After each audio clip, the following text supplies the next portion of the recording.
Welcome to Fact or Freestyle. We discover hidden secrets of BMX. And now we're going to find out what's going on. Let's see how far down this rabbit hole we go.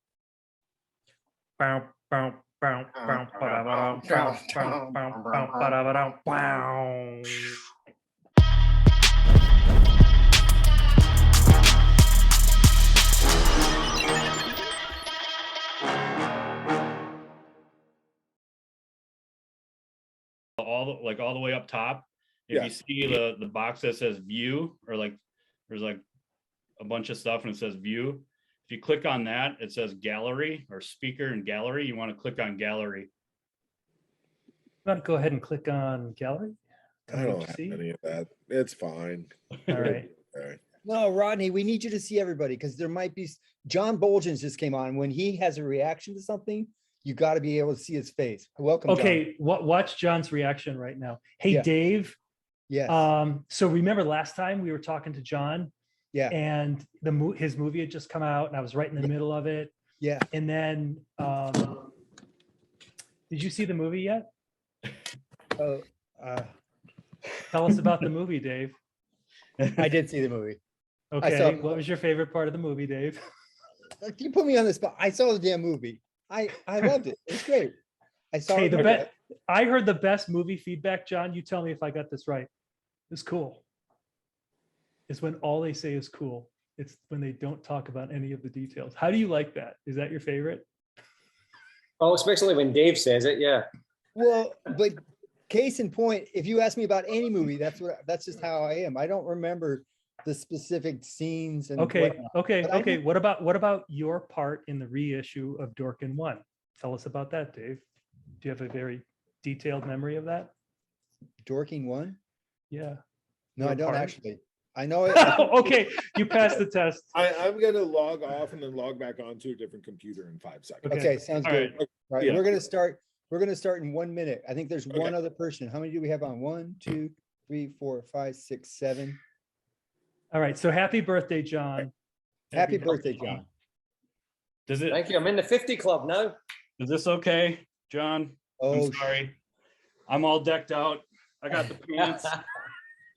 Well, I'm it's actually pretty cool because Craig Turner is making his 300 lineage frames right now. So GT makes Harrow. Oh, nice. no kidding. Nice. So when I sent Andy the link, I said, hey, there's shows at 3 o'clock today. And he thought we were going to go do a show at a parking lot at a bike shop. Yeah. We got all geared up. And then I told him it's just a Zoom link. Yeah. So sorry, Andy. I'm very, very disappointed, but I'll live. It'll be okay. Okay, I'm gonna text one more person that we're waiting on. It's our live remote from Sydney, Joe. I've got someone from Sydney.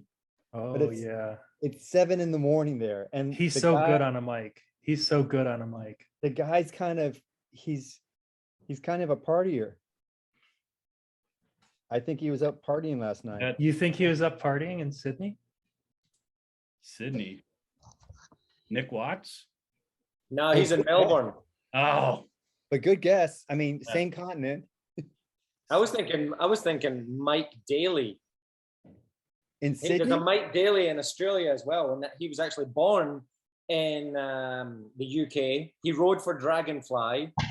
Yeah, Mike Daly. I was thinking he's in Sydney. but Another no. Mike Daly. Oh, Yeah. let's get both Mike Dalys on, Joe. Mike And then Daly. call- from- okay. And we could just Yes. confuse the whole conversation. Rodney, I just want to check in. How are you? Are you able to see all the pretty faces? Yeah, everything's good now. all right. Okay. All right. So welcome to Fact or Freestyle. Joe and I have been doing this for a little while now. It's been quite fun. Thank you, everyone, for taking a bit of time. And Andy, go ahead and why don't you kick off the show with the intro section that we're going to do. All right. I'm just going to tell a little bit about myself and we're going to pass it around. I'm Andy. I go by Andy Pandemic. That was my radio name. It was way before the pandemic started, so don't worry. I live in Madison, Wisconsin. Old school rider, obviously. Just got back into it. I'm a mechanical engineer by trade. I design crazy stuff for the medical industry. But I love Flatland and I love freestyle and I love the culture. So how about Scotty? Give us a brief description of yourself, and then I have a question for you. Yeah, you bet. Scott Freeman. I live in Seattle, Washington now, going on 20 years, but probably not much longer. I think we're going to list our house for sale and bug on out of here pretty soon. I don't know where we're going to go. We'll figure it out later on. Old school rider, rode Flatland mostly, got into vert and street later in my career in the late 80s, early 90s.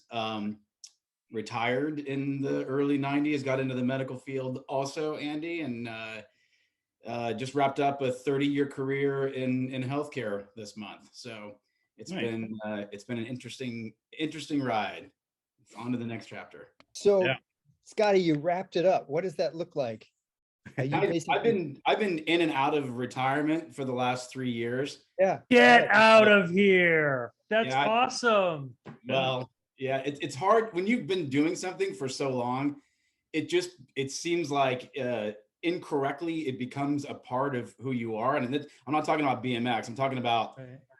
a normal job, a career, and you get sucked in, and your network becomes massive after 30 years. So it's gotten to the point where I wouldn't have to look for a job. If I was in between companies, somebody would end up calling me saying, "What are you doing? Why don't you come check this gig out for a while?" And that's how it's been for the last few years. Reluctantly, I keep doing that. So I decided that I'm just not going to do that anymore. I'm just going to leave it and put it in my rearview mirror and go do something else. Maybe I'll start Wait a riding second. again. Wait a I second. got a bike. Scotty is over famous. He's over famous. Yeah. He's He's an over like- famouser. He's like, I'm so tired of this being so easy. I'm going to move on to some other challenge. He only picks up the calls. Is that what I heard? Yeah, exactly. He only picks up the calls from his BMX friends. Like nobody else calls him. That's right. Right. If anybody, All y'all throwing money at me. called me, I wouldn't pick up the phone. Yeah. So Andy, you have the medical connection, but it's not going to work. You only got Scotty, BMX Scotty, car. we got the best deal. It's these knee implants that make you run faster. Yeah, And we're come going to on. give you're the only sales guy who Exclusivity. can sell the exclusivity. We I need got two of them. Thermo Fisher Scientific on the line. We need your yes. I need two for myself so I can get out. Hover, And you're saying no. I'm going to talk to Dave Norrie. hover implants for Dave Norrie. Hover implants. They don't touch the ground. Impossible for him to ever touch again. Oh, Large Ray would love that. Yeah, I'm developing that right now. Hey, When his foot goes down, the knee locks up, so his foot can't. okay, Andy, I think we should do Ratty Matty because I know Ratty Matty. He's got an appointment to hit this bank and this roof. So, Okay, Matty, in 43 words or less, tell us about yourself. Thank you for having me on. My name is Ratty Matty. I'm living in San Diego right now. It's super sunny out here, so I got all the protection. And I think I'm down to 20 more words. Yeah. Yeah, you're burning through them. Come on. I'm burning through them. Man, it's been wonderful living here. I've been here 7 years now, and the scene is incredible. I come from Northern California where we have actual seasons and there's downtime where you don't ride. So the first few years was really difficult to try to figure out, oh, it's sunny, let's go ride. But I needed to work a lot of the times too. But now I'm working for the YMCA with Gary Young at the skate park there. And I get to teach kids BMX lessons who are starting. And it's amazing. Awesome. So much fun. so cool. good. So yeah, that's what I'm doing here. And I couldn't ask for a better position. And I'll be at Swamp Fest next week if any one of you guys are going. Nice. All right, John, you're up next. In 43 seconds or less, tell us about your life. Choose life, choose a job, choose a career, choose family, choose a hotel, choose cars, washing machines, chocolate, triple. Anyway. Wow, that was so good. All right, Scottish John. I was born in Glasgow, Scotland. I left Scotland in '95, moved to Australia just to ride my bike because it was raining 8 days out of 7. Lived in Australia for 18 years, moved to California in 2012, brand manager of Harrow, and been here 10 years now. and I still ride a BMX after 40 years. My back is fucked, my neck is fucked, but who isn't fucked? Boom! Nice. Wow, he's a professional. Joe, Yeah. where'd you get this guy? Man, Right. he's polished. Yeah. He was my coach. He was worth every penny. He taught me the overgripper defense. There's only one defense against the overgripping, and it's the least intuitive thing that you can imagine. And John taught it to me. What is it? What is it? I don't know if I'm permitted. I will have to allow Okay. John to do the lesson. I see. It was passed to me in good faith, and I'm treating it in good faith.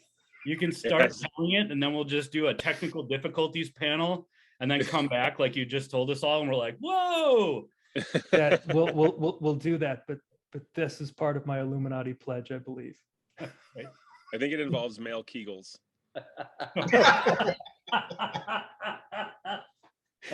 Ratty. Maybe. I'm so glad you made it, Ratty. Yeah. Okay, who else do we have? Rodney. All right, Rodney. Okay. No. Yeah. Oh no. Hold on. Oh. Hold Okay. on. All right. Let's see. Using 43 nouns, describe yourself. Oh shoot. Oh, shoot. That's one. I can't do that. You can We'll do just it. count them for There you. is no can't in I'm gonna BMX. waste the whole 2 hours thinking of only nouns. You can use other words than nouns. Yeah, Just you don't have to saying use just. You're nouns. afraid of being an overnouner? You're an over. Okay, so 43 nouns, but okay, as many other things as I want. Okay. Yeah. You Yeah. can sprinkle it so- with adjectives. Yeah. From Cincinnati, Ohio, I rode first time around from 93 to like 04, back since late 19 to present. And I work for money. I work in inventory management, also in the medical industry. Oh, nice. Yeah. Is so- 1993 a noun? I think. No, No. no. It's not a verb. Yeah, what is it? No. 93. Is it a No, it's just- palindrome? What is it? Oh, Dave? it's just a date. It doesn't. It just describes a moment in time. I don't think it's the part of speech. It's date is not a part of speech. No, it's a descriptive. It's It's describing an time. adjective. Yeah, It's an adjective. I don't know. I'm gonna Google. Is 1993 a noun? and if you hear the crazy train pick me up, then call the police. That's tricky. Yeah, I don't know. All right, Joe. Well, while you're googling that, That's a you're up proper noun. next. It's a Proper noun. Okay. What 43 household items best describes you? Ooh, that's a good one. Thank you.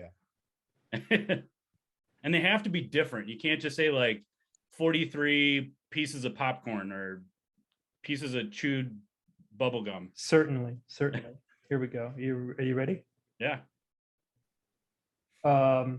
Electrolyte powder, hockey tape, Hockey tape. flexible bandages, elastic ankle supporters, dial soap,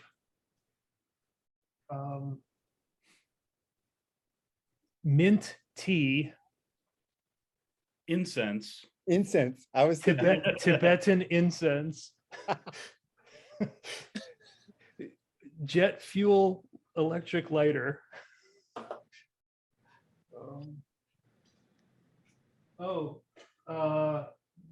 Yoga ball seat. You know those office seats with the yoga balls in them? Yeah.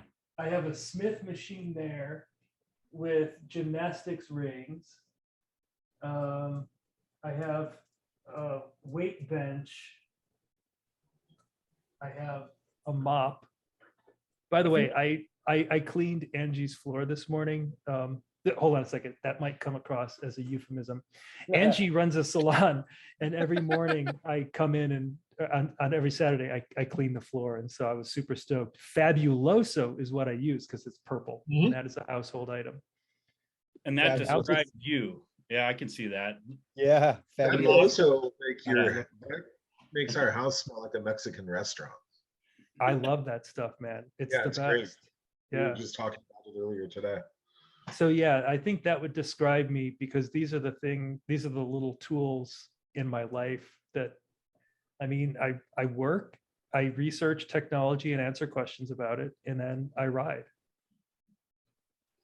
Fair So enough. it's the stuff that you have there. Oh, Epsom salts. Nice.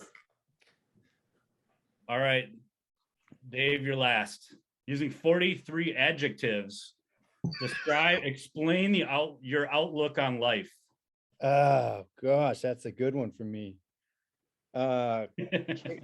Carefree, understanding, grateful. 43 is a lot. Hey, just a little side note. I really love the fact that Andy took this on, and I think we're gonna have to have you on almost every episode to do this. Even if you just come on and do it and then leave. I think this worked really well. I'm really liking all the diversity we got. And there's 3 people that are in the medical or have been in the medical industry. Yeah. Is or has been. So that's great. Let's see what else. Hey, hold, stop. Yes. Scotty, Dave did not mean to call you has been. No, yeah, nah. Do not take it like that. Dave, I have to call foul on that. That was not. I'm was not inconsiderate. Rude. I just call you up on the phone and say, hey, I'm stuck in Condescending. Seattle. Can I just come over and crash a night? And then I stay for a week. Freeloading. Yeah, I'm freeloader. I'm a freeloader. What else? I'm neat. Is that adjective? Yeah, I guess I'm neat. I'm handy with my hands. I work a lot building stuff. Neat, like neato, like moderately neato. Neato. Or like clean neat. Clean neat. I don't know. That seemed like about 43. Yeah, close enough. All right. Cool. So again, thanks everyone for making the time. And we thought about, Joe and I talked a little bit about motivation and how that plays out in our life, both in our riding as well as our other life, because it feels like it's oftentimes separate. Sometimes it's, it merges. But we thought about just kind of going around and talking a little bit about motivation and how that plays out. I don't know, Joe, you had some things that you wanted to share on it. Did I? Oh, yeah. Okay, so you asked me to find a quote about motivation. And my favorite quote right now is, "What's your why?" And it's from this dude I listen to every day before my session named Marcus Taylor. He's talking about like, wait, Joe, stop. This is not a Rob Lowe quote. Every show has a Rob. Are you saying Rob Lowe might have said it? He might have said it. Are we working on mights here and maybes? Joe, I'll fix it in post. Fix it in post. Okay, continue. Go ahead. And what he talks about is like, if you set a goal that you want, okay, it's going to be so fucking hard, and it will test you, and it will make you wonder whether you can even do it. And so if you really want to get that thing and go through that, you have to have a damn good, really compelling answer to the question why, because it's going to cost you an undetermined amount of effort, time, money. You don't know how much it's going to cost. So when was the last thing that you wanted so much that you said yes to it without looking at the price tag, except for Scotty because he's rich now?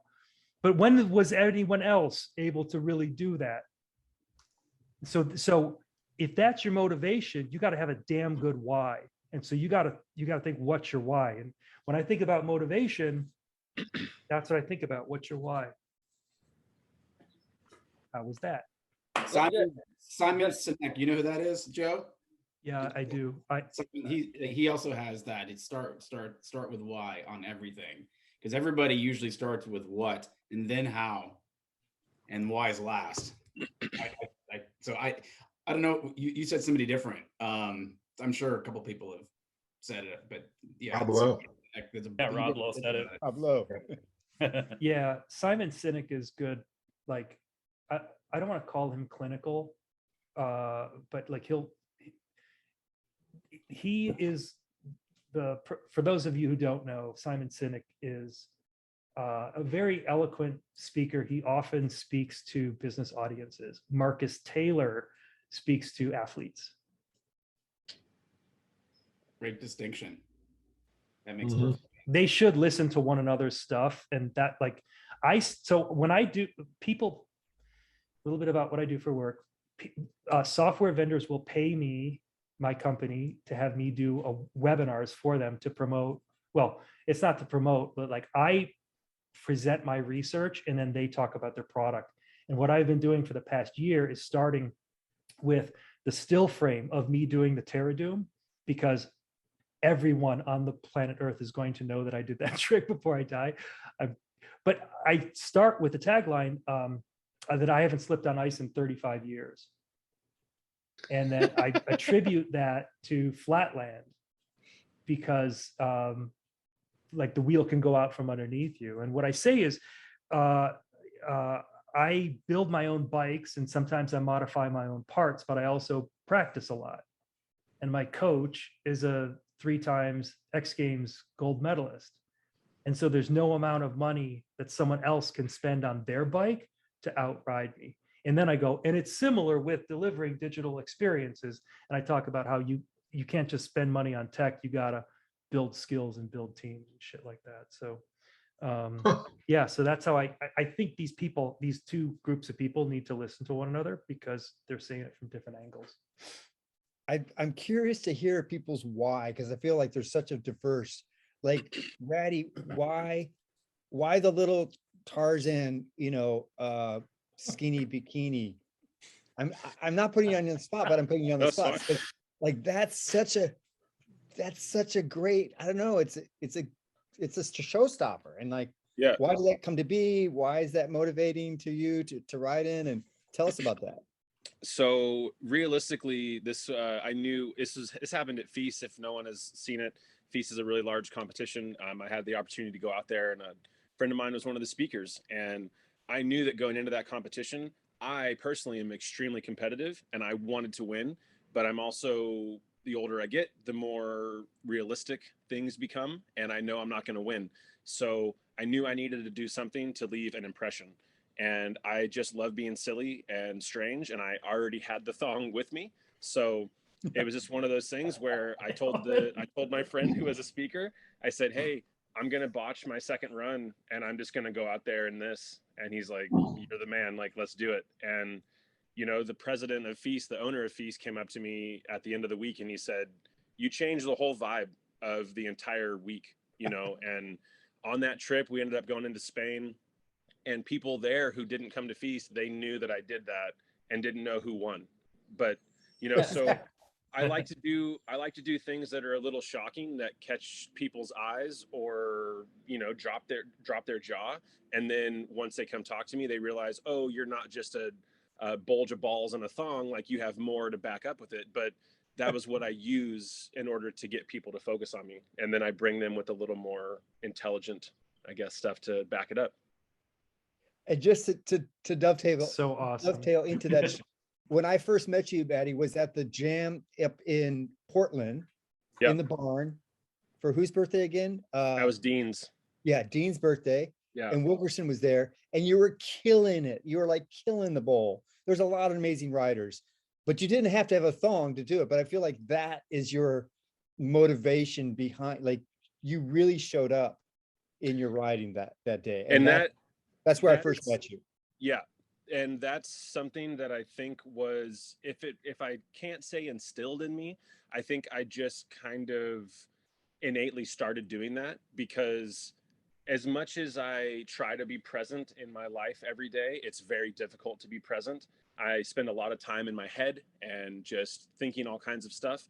But when I'm on my bike, nothing else really matters. And so I think no matter where I am, no matter what session it is, I want to do my best to have the most fun I can. And when there's that many big heads and old school cats in the room, like I'm gonna leave there impressing everybody, or I'm gonna leave there hurt trying to impress everybody.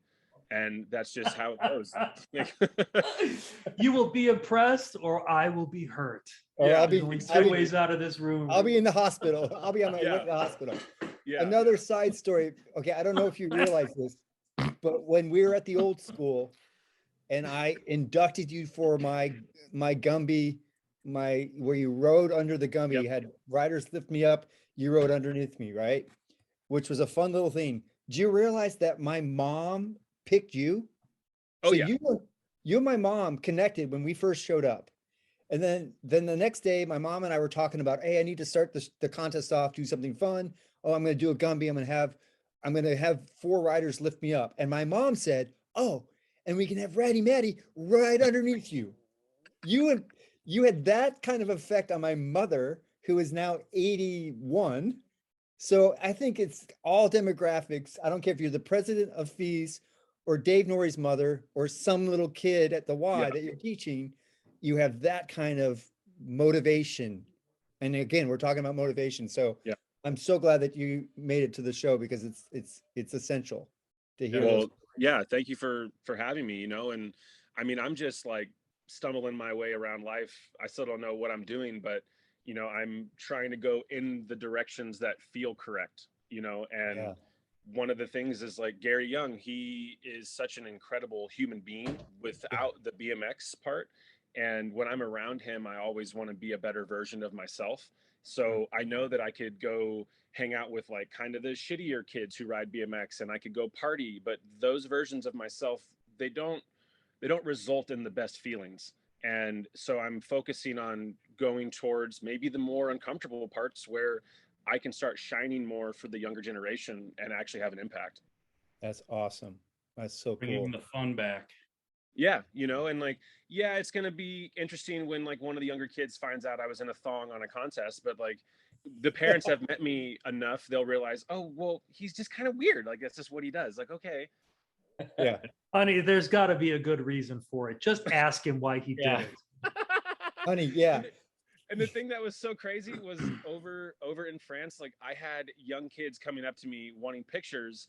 I mean, I wasn't still in my thong, I pulled my pants up, but the parents were like, yeah, like, this is awesome. And I was, putting my arm around young kids, like taking photos, and they were all cool with it. Whereas in our country, I mean, if you show that much skin, you're probably going to get handcuffed. So it was a weird little gamble that worked out really well.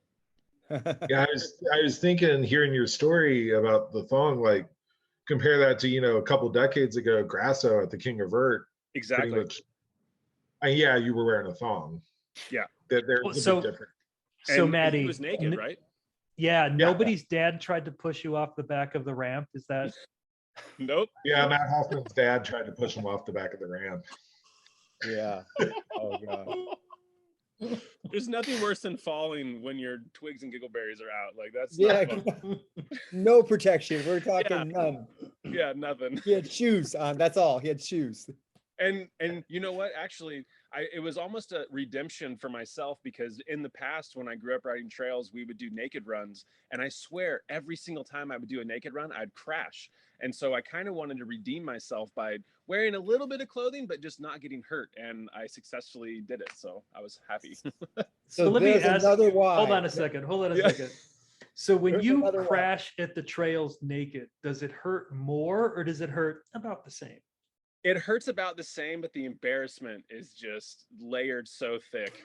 That's the thing that, you can't escape that, because you were riding fine the whole morning, and then all of a sudden someone's like, drop the clothes, and then you eat crap on the 4th jump, and now you have a raspberry everywhere on your body. That part. So funny. And Ratty, when you get up and you pick up your bike and you're naked, it's a lot harder to pick up the bike and walk away, right? It is. Reality really sets in. once you pick up the bike and you're naked, covered in dirt, and it really hits you Fuck, pretty I good. Right fell, and now I'm naked too. and you can't help but check underneath certain skin flaps and stuff. You know, Oh, you right. Are always my balls good. okay? Right. Like that hurt. Am I okay? Do I need surgery? Do I need stitches? Oh man. Well, when you're naked, you're probably in your head too much because all you're Totally. thinking about is not bailing. Like, I don't want to fall. I don't want to crash. 100%. 100%. There was, if anyone wants to go look it up, I mean, it's on YouTube. But there was a moment when I was doing the thong run, and it was on the Spine Mini there, and they have a sub box, and that sub box is not small. It is a good 4-foot sub box, and it's probably 5-6 feet off of the ground. So I mean, it's pretty large. And I had so much speed that I went up to it and I thought I was going to foof it, but then I decided to tail tap. And if you notice, I do a major bitch crank because I was about to fall really bad on my side, and I completely saved it. So thankfully it worked. Nice. That was terrifying. Thank goodness But for the bitch crank, huh? But the rush, dude, hey, the bitch crank saved my life. I am all about bitch cranks as long as it works out. Yeah, that's great. Oh, Joe, can you believe that Ratty is actually live remote from San Diego? I'm so glad he has got clothes on, because we would have, I don't know, we would have had a Top half. Oh, top half. Typical newsreader. Exactly. Typical newsreader, yeah. Wearing So, some risque lingerie down below. but what I like that came out of this, Matt, is that there's multiple layers of why, and I think we can talk more about that. But there's different things that you process through, like wanting to win the contest, like that was it. Wanting to make an impression, that was another one. All those things. So I think it's not even just a why, because there's self-worth, accomplishment. Oh wait, what do we have? Oh geez. Oh shit. Oh no. Oh gosh. Here we go. I have not seen this, man. I know of it. I have not seen it. So take us back. So there he is up. All right. Oh my god. So this was great. Had to do the foot plant as the opening thing, and it threw me off a little bit. I didn't catch my foot very well, so I had to do a couple runs to come back to it. But yeah, so this is a predominantly French-speaking audience, and my buddy who is the speaker, he told me, he's like, "Don't you worry, I'll get them all riled up." And he said whatever he said. This is the tail tap. That's what scared. Oh. And yeah, he said whatever he had to say to get him kind of riled up, and he saw me taking my clothes off and getting ready, and next thing was history. Like right as I dropped in, the whole place went insane. Like I've never, this rush right here, how I start shaking my hands. I didn't want to start shaking. It's so embarrassing watching this. I didn't want to start shaking I didn't want to thrust that heavily, but if anyone has ever been in that situation where you go like, yeah, you feel your dick move. And the only thing that felt right was to like throw the whole body into it. And, then I find out it was live feed and there's cameras everywhere on every parts of my junk. And I'm just like, oh my God. So the rush of all those people, because we didn't hear the audio, but it is loud, right? There's just screaming. Dude, I think there was like 5,000 people right there. Yeah. And I mean, I'm an extrovert till the day that I die, but I am also an introvert at the same time. And the moment that I climbed off of that ramp, I ran to my hotel, which was right next to it.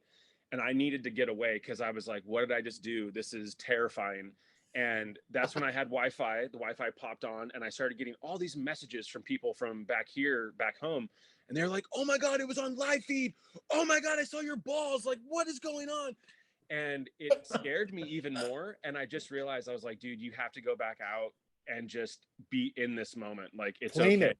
Yeah, claim claim it, own it. And literally I walked outside and there were people waiting for me to take photos. And it was from that moment, it just catapulted to a different experience. I mean, it was like, I was getting into VIP bars, like people didn't even know who I was, but they'd heard about it. It was insane. So are you thinking of a whole clothing line that you're going to, release? Or, Yes. Well, the thing that's kind of crazy is I went through a recent illness 7 months ago and I developed a hemorrhoid. So I don't know if thongs are in my future. Oh, shit. Oh, shit. Doesn't mean you can't sell them. What's that? You can't, yeah, you can still sign, them. them. Yeah. Okay, boy, you never know what to expect on Factor Freestyle. Just, I gotta say. Okay, Andy. Thanks for bringing that back up. Oh, man. It's so good. Oh gosh. All right. Yeah. Everyone doing okay? Just a little check-in. Everyone's good. Okay. John, I'm excited to hear about some of your, I know you have multiple layers of whys. You've been so well accomplished. I'm going to put you on the pedestal a little bit because like the things that you've done for Haro have Yeah. changed so many people. And I've seen it year in, year out since you've done, basically everything that you've done for the repops, and the riders that say, oh, I had that master and that color, I remember wanting it and I didn't get it. Now we're going to go out there and buy it. And so you just really ran with that. But talk a little bit about the why that lives in John. The why, I mean, every day has got a why, like the early days of living on the streets at the age of 5, 6 years old, eating out of trash cans and stuff. I know I will never go back there. I mean, that is the main why for me. Why is because I can be a spokesperson for so many kids and men and even women, but that went through so much trauma. And that's my why, that you don't have to talk up. I'll talk for you. And if I can trigger you, then that's my why.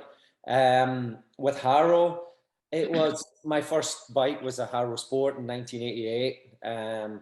It was honestly, it was Hoffman riding it.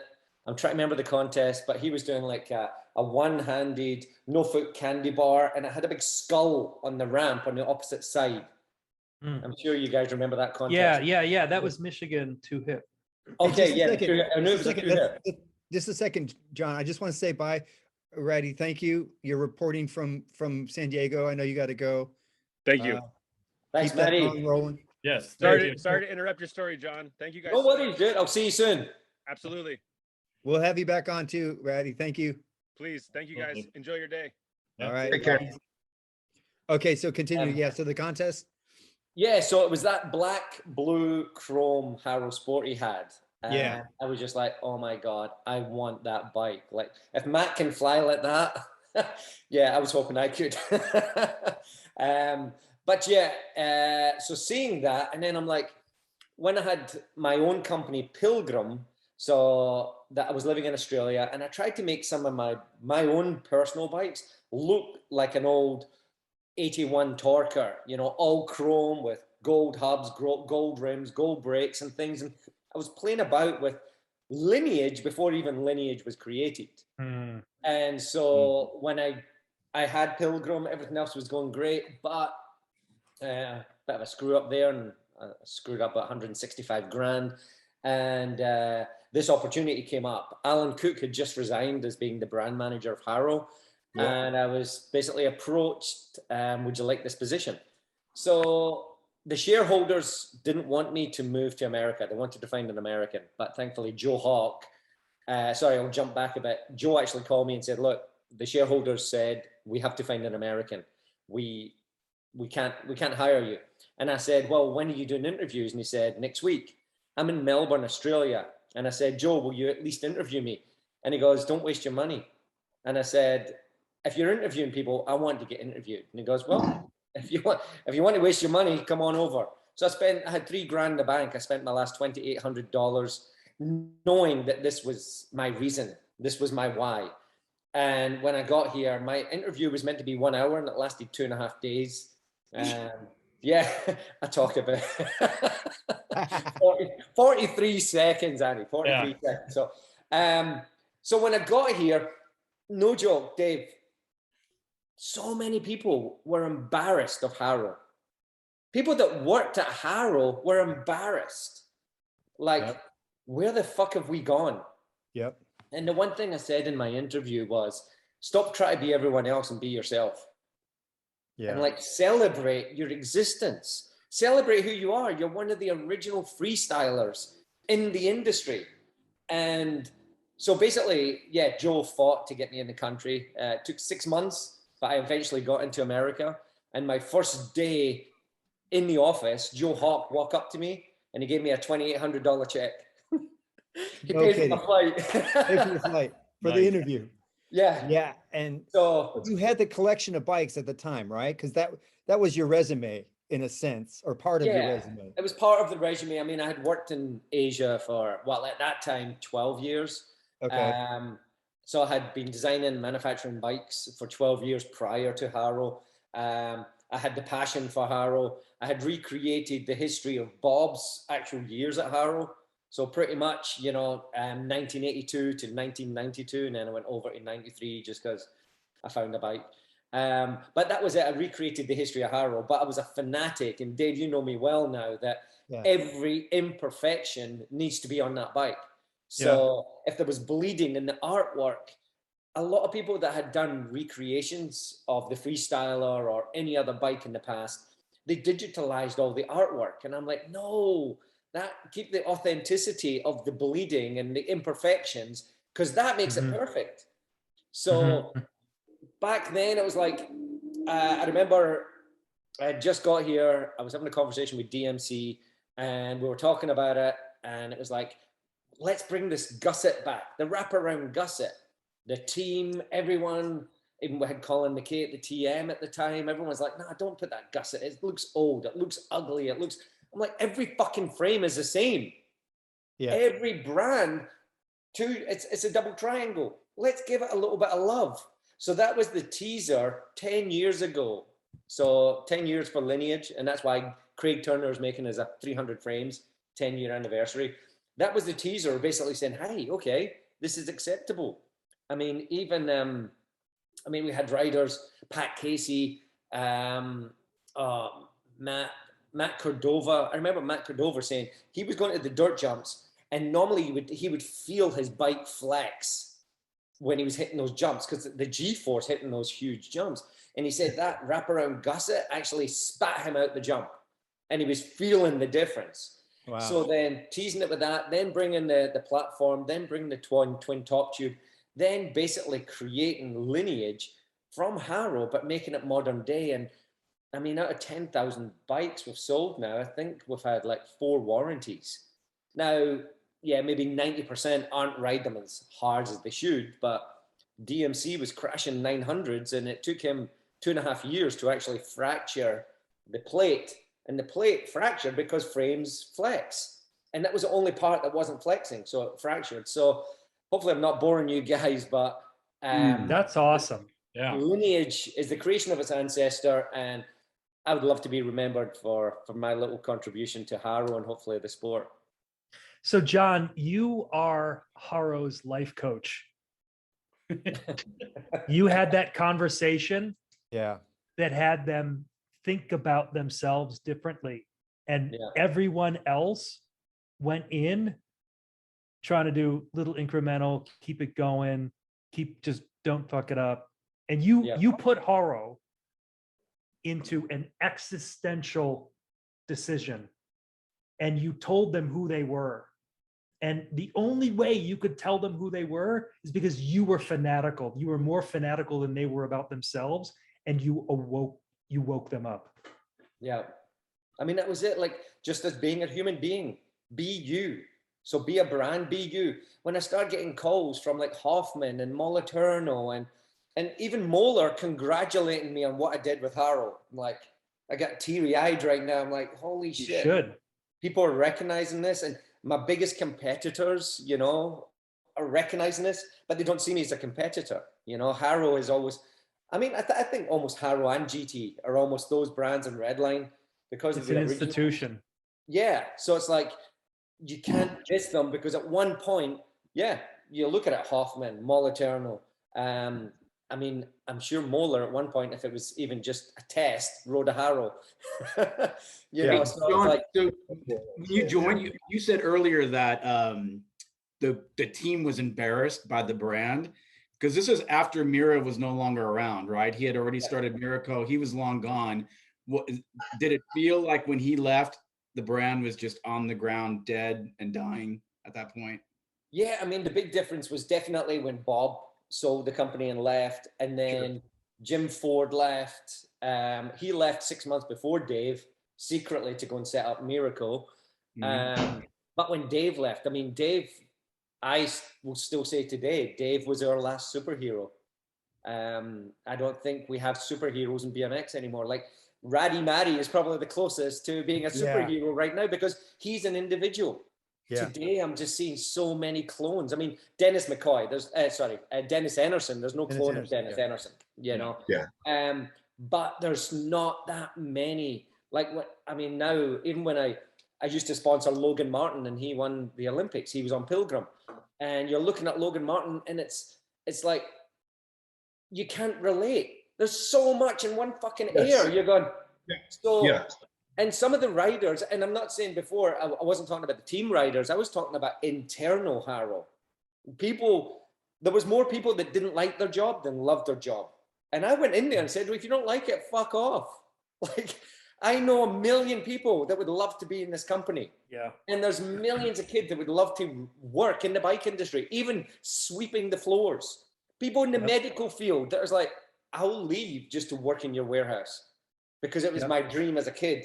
And it's like, you don't realize what you have working here. And it's difficult at times. I mean, like right now, I've been struggling, tiny little thing, knee saver bars. The knee saver bar is one of the hardest bars to make. And 34 years later, it's still just as hard. Because it's 25.4 to 22.2. It's 11 butted, it's heat treated. When you heat treat, obviously metal twists and bends and then the jig and then the crossbar with the knurling and then that bending up. So you're putting all these tubes into a jig. I would say, look, probably 40%, the crossbar is sometimes twisting a little. And back in the day, and I want to actually talk to Bob about this, maybe we even bring Bob onto a conversation here, but I'm like, back in the day, my knee savers were twisted. In 1988, my knee savers were twisted. So I'm like, hey guys, I'm just trying to be authentic. But my argument with Asia is, please, it's a fucking handlebar. You can replicate a Rolex. Why can't you replicate a freaking chromoly handlebar? And no joke, I have it and I screen grabbed it and I thought, no, I won't share it. But it actually says, I am sorry, we can't build to your high expectations. I'm like, wow. It's just crooked. It's just off a couple of mil. And thankfully, most people who ride, they don't give a shit. You don't feel it.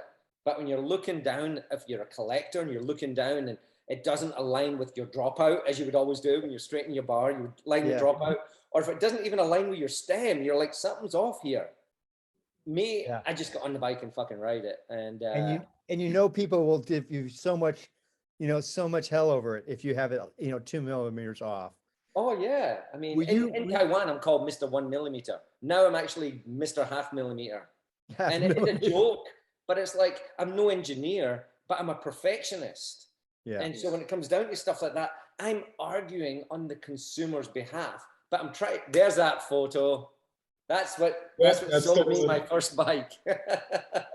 My first Harrow anyway. That's your why. That's your why. That's my why right there. And still today, even I get goosebumps when Matt contacts me and asks me for advice. I'm like, you're fucking Matt Hoffman, yeah, that gets to me. I mean, even he told me he went into his facility at the beginning of this week because he's still got bleeding on the brain. And then he told the public a couple of days later, and I'm like, wow, like I feel very close to Matt that he shares a lot of this with me. And obviously I don't share it online unless he puts it out there. But yeah, that photo, those knee pads, that bike, I mean, the DX pedals, the one-piece crank, the team disc, just everything about that was like, that's what I want to do. And I could never air vert. I could do lip tricks on vert, but I could never get more than 2 feet.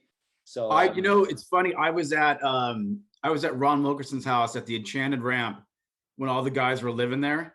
Yeah. When Kevin Martin was living there. Yeah. And Lee Reynolds was living there. And at that time, I had just gotten off of Skyway. So I think I was riding a dyno, but I was starting to ride more and more vert. I wasn't even practicing Flatland by 89 at all. I was just riding vert. And I was at the Enchanted Ramp and I jumped on Lee Reynolds' Harrow.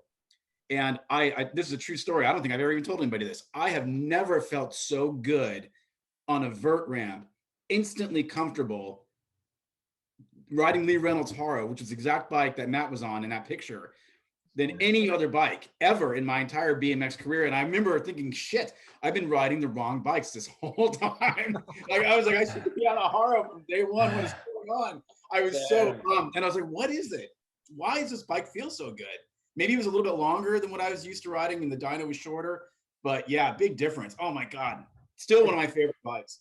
Scotty, that is so crazy because I was Haro 88, 89, 90, 91, 92.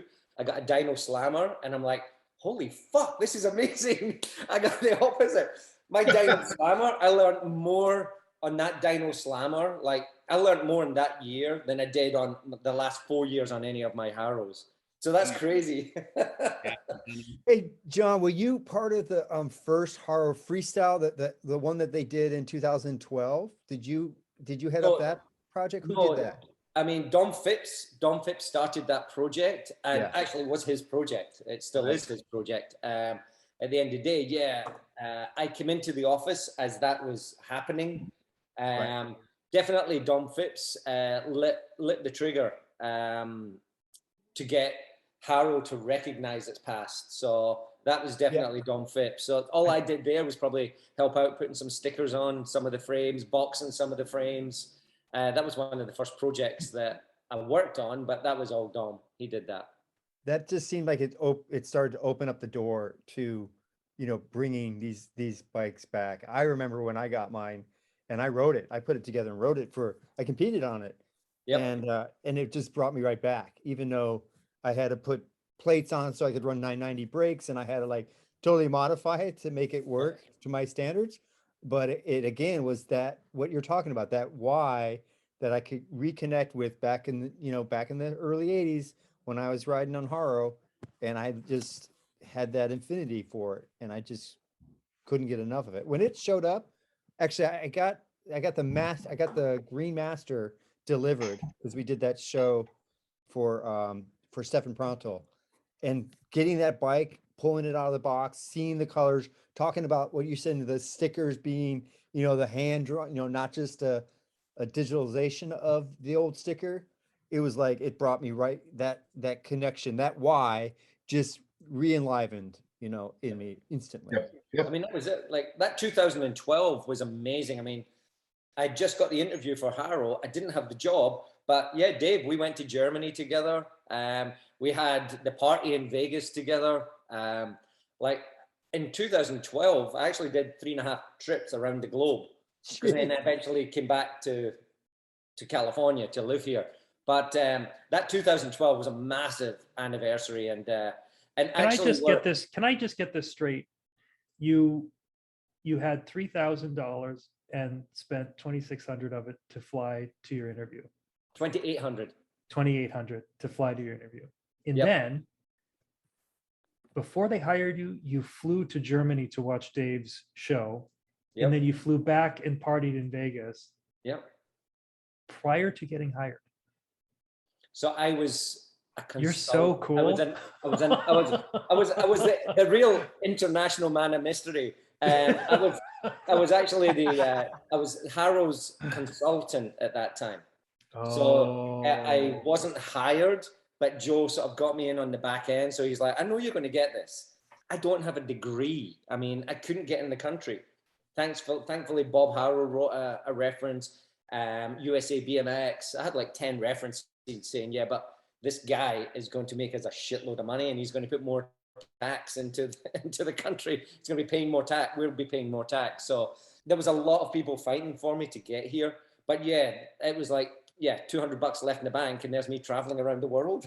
That is so awesome. Dude, I would have bought you a drink. I'm sorry I made you pay for my drink that time in Vegas. Again, another word, inconsiderate, man. That's another. Dave's like, who's this new kid? Go buy my drink. Exactly. Who's this? Who's this Scottish boy? Buy me a shot. You know who I am. Man. So that was that. It's been an amazing journey. It's been 10 years now, and there's a transition happening. I'll let you guys know. So I'm no longer the global brand manager of Haro. What? Are you the galactic? You're galactic, universal. I'm can I say Ratty Matty's gone? I'm sort of transitioning. Okay. Wait, so- what was that comment, Red? This okay. Oh, Hold because on. Let's keep having going. Let's having a keep thong going. on, but I'm not wearing a thong. Oh, okay, okay, got it. All right. So I think most of you guys know I'm really pulled towards fostering adoption and Yeah. helping others. And I feel like I've done a lot in BMX in the past 10 years or the past 40 years, but definitely with Harrow. I want to do more. I want to do more for kids. I want to do more to inspire humanity. And so really working with Joe Hawk and everything else, maybe I'm transitioning back into being a consultant, which will free up more time. I've just been accepted to do work in the probation and detention centers. So I've passed all those classes and everything. So I'm going to start working in prisons and really, try and That's awesome. just to help one kid or adolescent or whatever choose a different path. And Ratty was talking about, when you're on that bike, there's nothing else. You don't think of anything else. And that's that meditation that we all get when we're on that bike. The troubles are gone, the issues, the dramas, there's nothing. And I want to show that even if you're not on a bike, if you're playing a guitar, if you're playing football, like being in the zone, and you can achieve anything. You can create the life you love. So I just turned 50 last week, and that's what I want to do. I want to basically leave this planet inspiring every person I come across. Okay. I got a great idea. I have a great idea. You recommend me for your old job, and every time I get an assignment, I ask you what I should do, and then I pitch that. So And let's just see how far I get. Yeah, Joe, you have to come in at 1/4 millimeter, man. Yeah. I got it. Quarter of a Guys. millimeter is a mile in my industry. Guys, Exactly. it's guys, look, I'll it's tell just a you. 1/4 of a millimeter. Millimeter. I took this knee saver handlebar down to Pete Augustin, our friend Pete Augustin. His company builds military hardware, like all the guns, everything, and he puts it on the table, measures it all and everything, and basically said, yes, it's off by 4 degrees. And Taiwan shows their video. They have pretty much a vice grip. They have a stem. They put the bar in it, and then they measure it. And I'm like, so you're arguing with Pete Augustin, who has a granite engineering table that builds military weapons, that if it's off by 4 degrees, I'm going for Joe and it's hitting Dave in Wales. Like, you're arguing with this guy. I'm arguing over this. And I'm like, I'm not trying to be, they basically said to me, you either accept them the way they are or we won't make them anymore. Oh, great. Great. Sorry, I know you're recording this. I'm like, shit, I'm trying to not say too much. You're fine. I'm like, fuck! Like, it's not rocket science. Like, I'm not trying to change the planet. I'm just trying to make a straight handlebar. How hard is it? And it still drives me insane. So this is, I'm like, maybe I just need to let some things go, because it does it. It hurts me. Every project I work on, it comes from the heart, the soul. And I want everyone to feel it. Like when you get on that bike, that you're just like, holy shit, I feel a part of this. Like this is, like I think even Hoffman said once, his bike is an extension of his body. And it really is. I want that emotional connection, Dave, like you got, even just with the graphic and everything. You're like, I don't know what was missing, but holy shit, it's right. It's like just to have that emotional connection. When you look down on that twin top tube or the platform of the sport, even like a Redline or a GT or a Dyno, like whatever bike it was, you would look down and you would feel it and you'd be like, okay, let's go. And I feel BMX has lost that because it's just a single top tube on every frame. And I'm like, well, try and be cool with the graphics or the colors or something else. But I wish we could, I wish there was something we could change in new school that we could be like, holy shit, this is a whole new realm of BMX. Well, you could license those designs to like Mike Laird to build. You don't necessarily, like there can be another level of bike. I want to say that like Chad, the way Chad is doing his Deco Thai Terry frames is he's licensing that to some other builder. I believe it's a different builder, but you should be able to pull. It'll be think like I'll- in Kill Bill, how she had to go and find the guy to craft the sword. Like Yep. there have to be swords craftsmen available to replicate these great bike designs that you love. Yeah. John, what But I thought Angel, was what about making a new bike that is completely different, that doesn't look old, and it looks completely. I know Bob tried to do it with his iconic bike. Iconics. yeah, that's what I was thinking. Yeah. And he tried to do it with that. There's a way of doing it. So you have to look at the weight. You have to look at, most kids today don't ride brakes. Even Flatland is pretty much brakeless. So you're looking at all that and you're going, well, how do you do it? You don't want to put a double top tube on it because it is going to add weight. You don't want to put a bash guard on it because it adds stupid weight. How do you make a bike look so different that isn't just a double triangle? I know exactly who can do this. I've actually been working on this in my spare time. Oh, nice.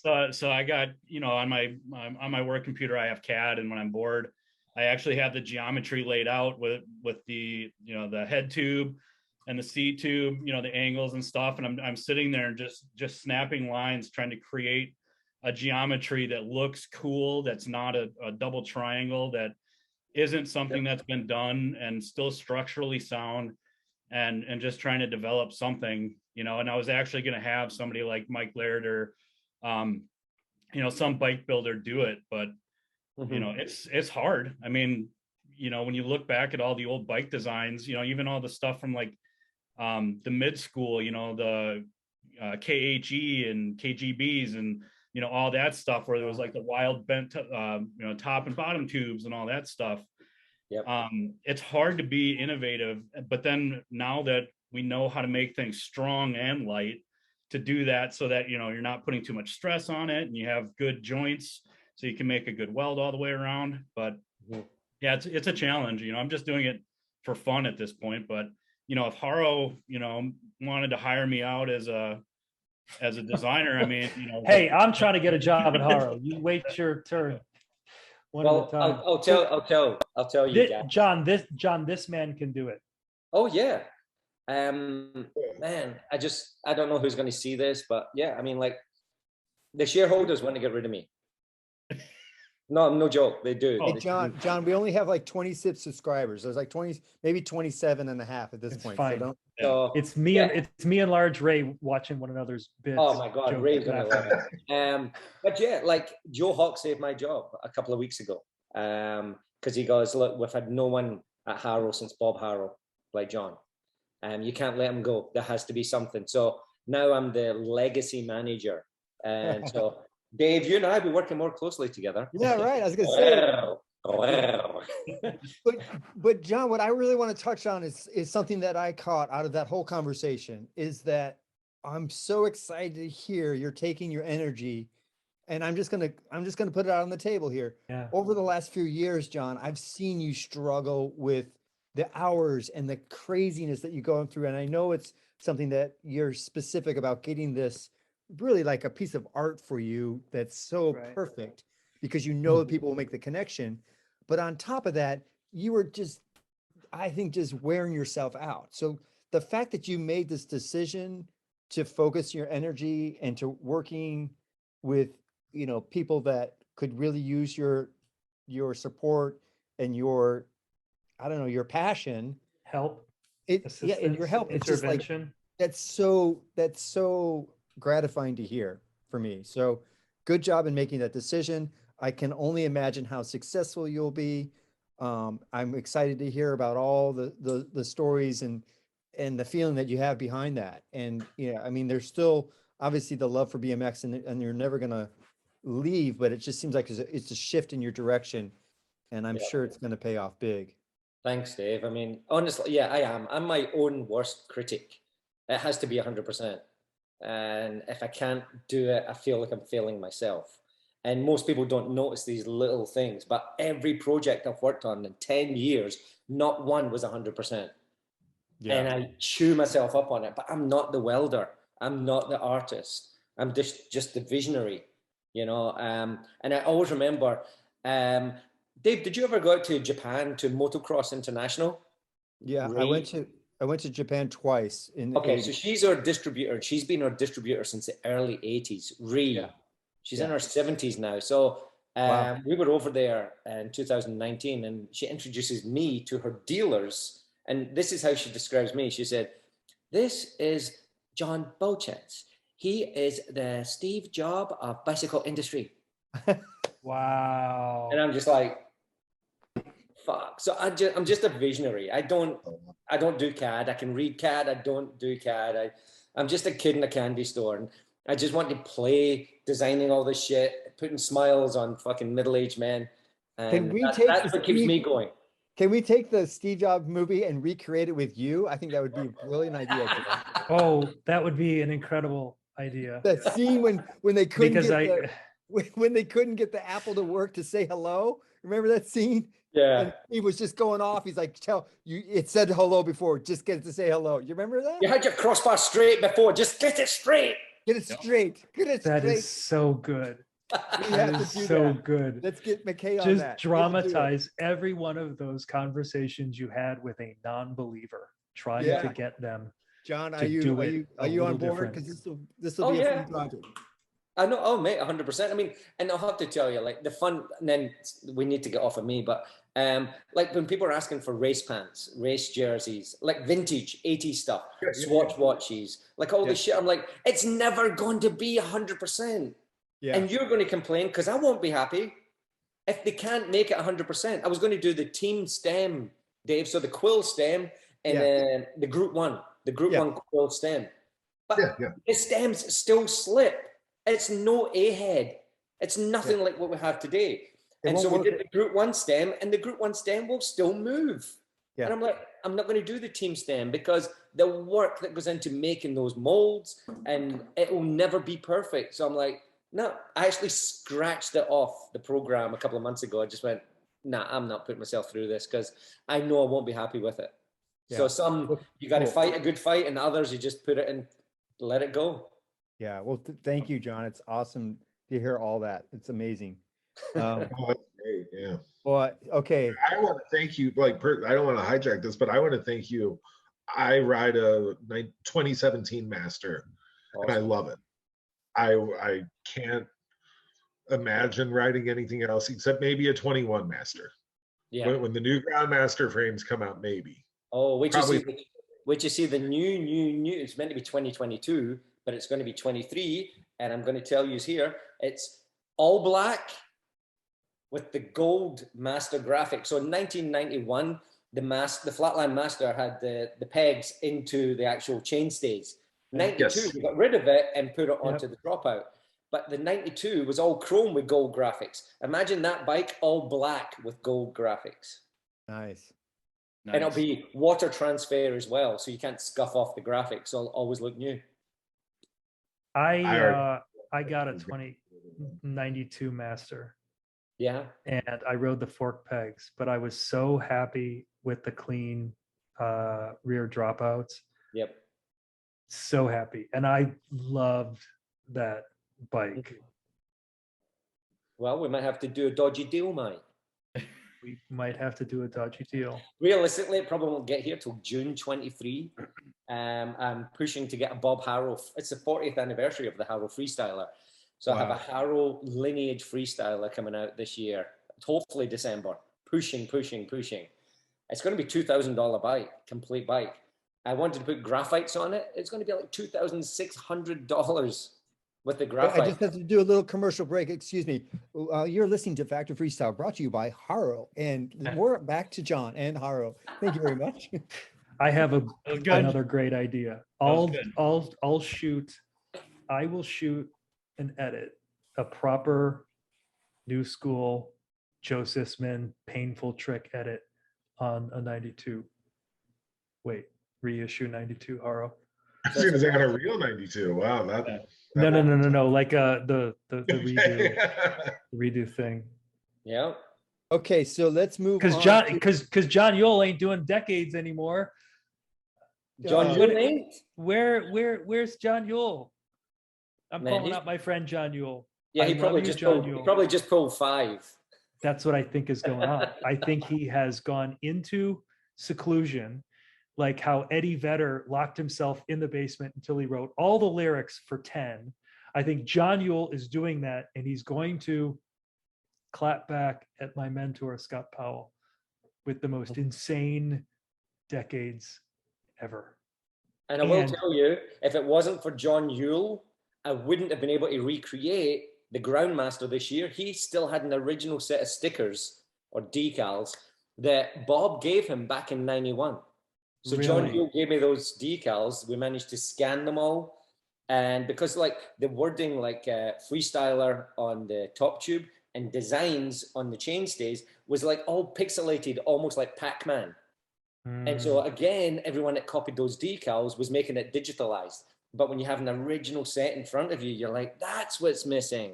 So then putting all those little blocks in instead of the handwriting, it made a big difference. So John Yule, thank you. Nice. I'm going to Awesome. charge my computer 2.6. Okay. Yeah, you need to get charged there, John. Okay. Thank you all for sticking around. John has a lot to say. It's always valuable. But I want to hear something from Scotty. You and your why. Wow. Now he's Yeah. on the spot. Yeah. I don't 'Cause- know. Okay, Scotty, let me just give you a little bit. So I feel like with you, obviously we're talking about why, and obviously relates to riding. And then there's so many more, like you're at a very exciting time in your life too, because you've also taken this big shift and change that you've decided. And you're also thinking about possibly moving. Well, I think you're going to travel for like a year and kind of explore and then find a place that you might settle. So there's a lot of whys happening in there. So I think do not limit it to anything, as far as writing or any of the things that you're Yeah, accomplishing. this is a broad stroke of the brush for me because one of the things that I'm going to have the time to do more so now than before is start riding again. And so I've already started shopping for a new bike, and I can't believe how freaking expensive they are. I don't get them free anymore. I got to pay for that shit. And well, a guy that works at Haro right now. I know. But still, I'm looking I've forward got- to the deal, John. Yeah, I've got a couple of samples, Scotty. Hit me up. No lineage bikes, but I've definitely got like the new Nyquist, the new Dennis Anderson, like got those bikes there, and they're reasonable. Probably cost you like $500. Yeah. Sweet. Well, so I'll be honest with you, Dave, and everybody else. I mean, my why, what it used to be and what it is now. I mean, there's two major things that have changed my thinking on what I'm going to do next and where I'm headed and what motivates me, which is the theme here. I mean, I got to be honest. It's not just turning 50, and I know, John, you just had your birthday. Mine is in 3 weeks. That's a big milestone. I didn't feel anything when I turned 40. I was still neck deep in my career. This is different. And I'm sure a lot of us can agree on that. This 50 is a big milestone because you're not old yet. Sure shit aren't young anymore. This is a critical, I think the next 10 years, there's a lot to do in the next 10 years. yeah. You know what I mean? And you can maximize your enjoyment of that. And that is highly motivational. And it covers a lot of things. I mean, it's my diet. It's the amount of exercise. It's getting back on the bike again. It is realizing after COVID, that's another huge motivation. I can't believe what the fuck we just all went through. Yeah. Like, I still feel like we're in the twilight zone. Yeah.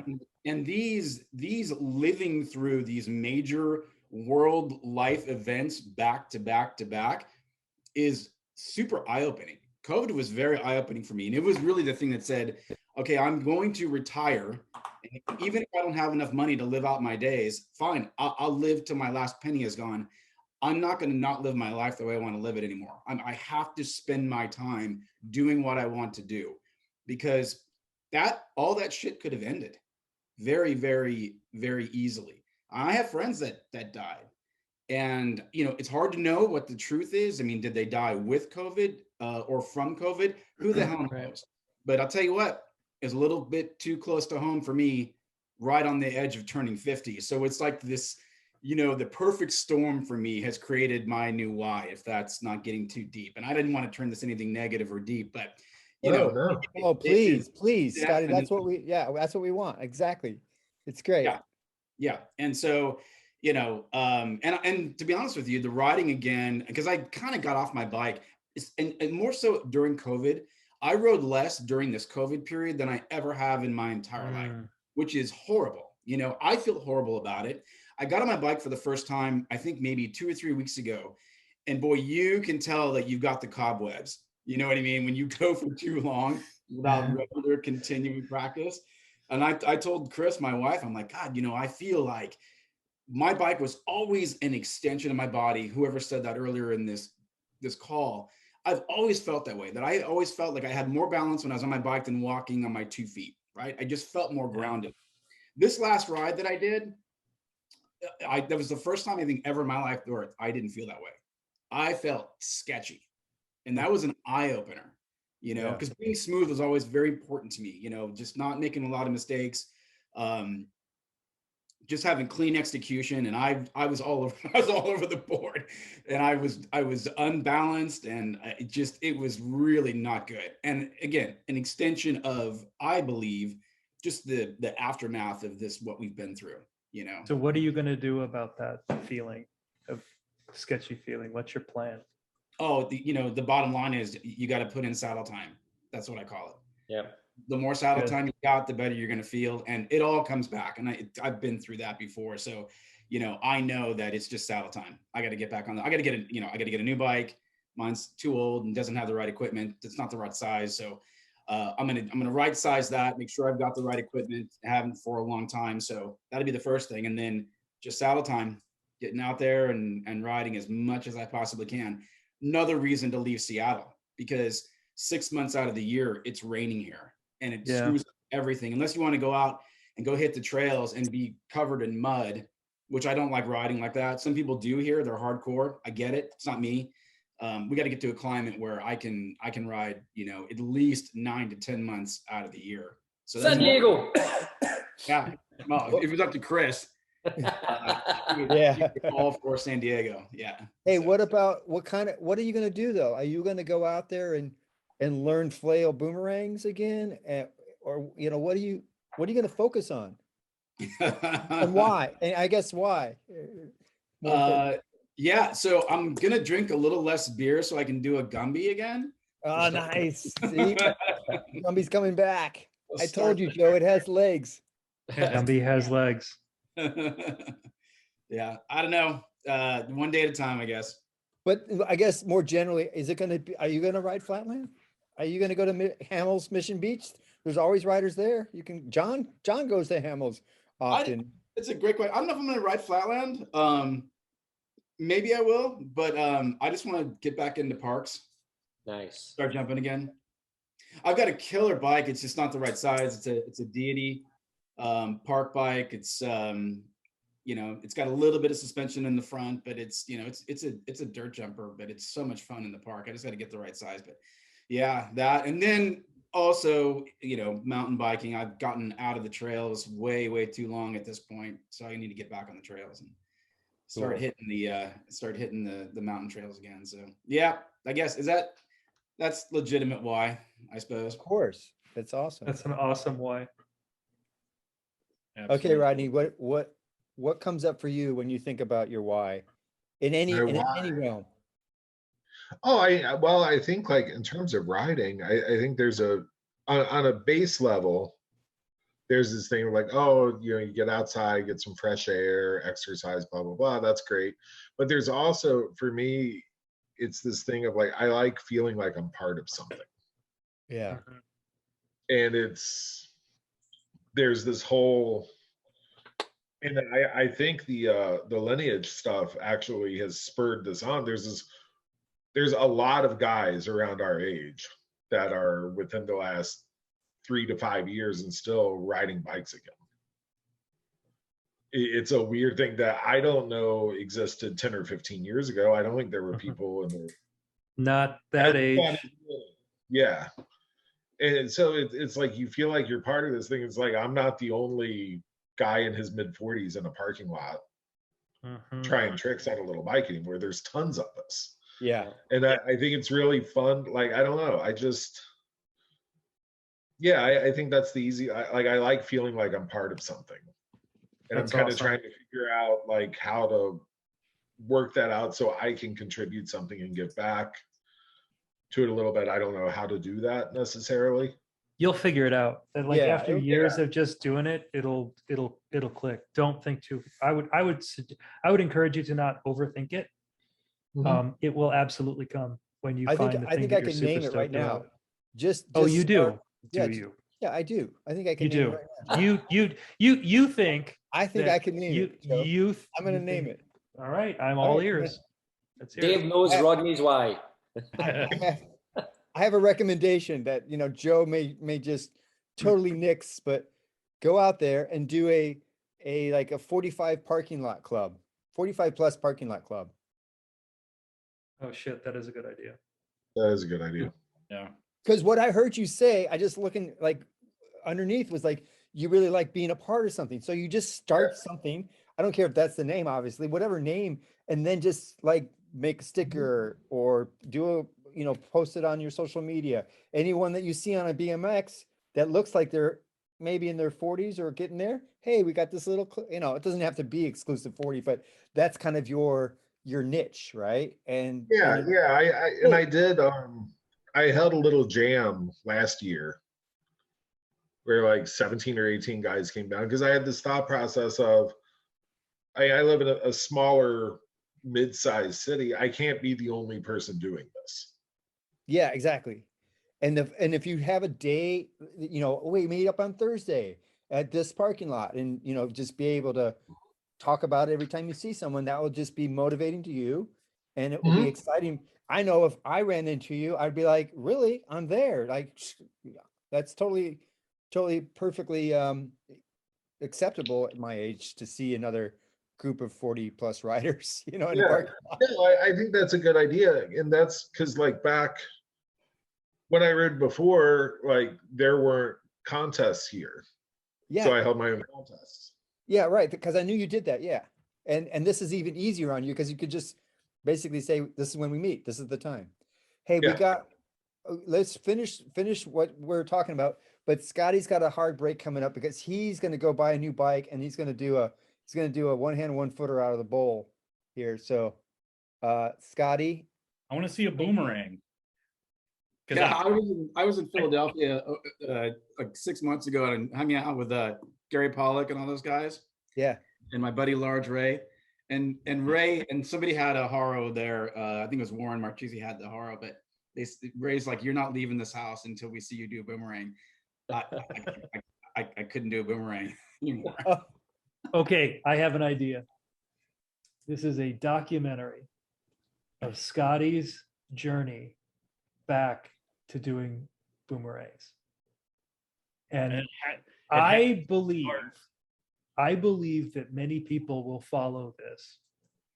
And you train yourself. All five people. Yeah. It has to start with the clip from Rattis Tricks in 1985. Rattis BMX Tricks in 1985. Oh, wait a which second. is still on YouTube that says, yeah, I'm most known for doing the boomerang. I learned them in a month, practicing, after school until 9 o'clock. I literally just kept on watching that. And that was break lock. I have a great On a flail. Yeah. Okay.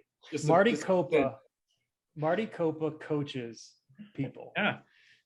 And we could recreate Challenge of the Flatlanders where Marty Copa is your digital coach and you can work with Marty to relearn the boomerang.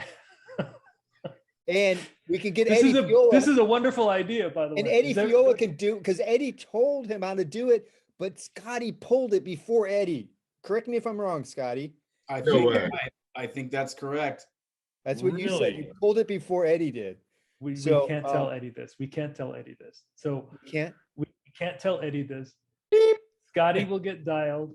Cut. We'll get dialed at boomerangs, and then we'll just call up Eddie and have Scotty and be like, "You guys even do boomerangs?" And you can like blow the dust off your frame, like put dust on your frame, and then do it one shot. Like Justin Miller did a kickflip hitchhiker, one and done after like not riding for 10 years. It was insane. And I think we should Recreate Okay. that moment. And in the Eddie's other mind. thing I heard, Joe, that's important is that we have to create, there's got to be some monetary benefit, because Scotty is basically saying if he doesn't have enough retirement, he's just gonna, live out his money. So we have to have a fund for his retirement. That's a Don't great look at me idea. like I'm crazy. We'll set up a GoFundMe my boomerang site. Exactly. Go And fund it's my gonna help- boomerang. It's gonna help him in his, because he's got some money. He sounds like he's got some We money. could- but he might, We could might we could outlive his write it money. like we need to fund your rehabilitation. Right. 100 grand over the weekend. He's lost his ability to boomerang. He's Need money to help get it back. He's lost his ability to boomerang. Donations accepted from Horror Bikes, of course. Yeah. Yeah. I think it needs to happen with Eddie at like the thing that happened in Colorado was that battle in the Rockies where it was all you old, not going to call you old guys, but the old school guys like Eddie and Bob and everybody there. There was something in Colorado, wasn't there? No, Yeah, it was in Tehachapi. But Okay. continue. What was this? I think Okay. Scotty should go to a jam like that where Eddie's at, not say anything, just walk up, kind of look at him and be like, "What's up?" And then just do a boomerang right in front of him and ride away without saying anything. Perfect. Just like stage it right in front of him, like you're riding right at him, boomerang, and then just turn around and ride away. And that's awesome. it. Well, Just- Scotty, I just want to say thank you. And next time you're on, we'll make sure that Large Ray has been a regular for some time, and he had his kid's birthday party. So, but I know you two, it would be great to have you in the same room together, so to speak. Yeah. So awesome having you on. Thanks for making the time. We'll work on this documentary. I think it's got some legs. And that'll be so much fun. You have to be a part of it. You were my original mentor, Dave, remember? Okay, that's right. I You was wanna your make 200 protege. You want to make $200? Want to make $200? Cool. All right. Let me know, Scotty. All right. Good seeing everybody. Hey, have a good one. See you. Cheers, Scotty. Okay, back to Rodney. So continue, Rodney. So now you got this club. You've been doing this for 6 months, and you've got all these. You show up. Just that feeling. I know I had that when I was riding Hamels a lot. You roll up and you see 12 guys, and they got their music, and they're just out there, and that's what it's all about. I mean, I think that's the biggest. It is. Yeah, and that's it's a great feeling, but it's also like this other little thing that we don't really talk about a whole lot, and that's nostalgia is a powerful drug. Yeah. And there have been few moments since I've been riding again where it just suddenly it's like this split, like deja vu, like this feels exactly the way it felt when I was 19. Yeah. Just like a certain song will be on. It's just like something that's like, I'm in a parking lot with 3 or 4 other guys. This certain Beastie Boys song comes on or something like that. And it suddenly feels like decades have just melted away. Yeah. No, that's so and awesome. it's a weird feeling. You can't recreate it. It just happens. Yeah. It was And like- everyone That is a little everyone part wants of to tap in on that. Everyone wants to connect with that. Yeah. Everyone has that. That's universal. And BMX is so awesome because there's such a good community, and the people, go so far back. And still, I mean, even with today's riders, you can still connect and make that, happen. It doesn't have to be all old school riders, in my opinion. No, it doesn't. I have this thing when I'm like really training hard or I'm working really hard on a video part where like I'll get done with my warm up and I'll set the camera up and I'll remember that I'm restarting.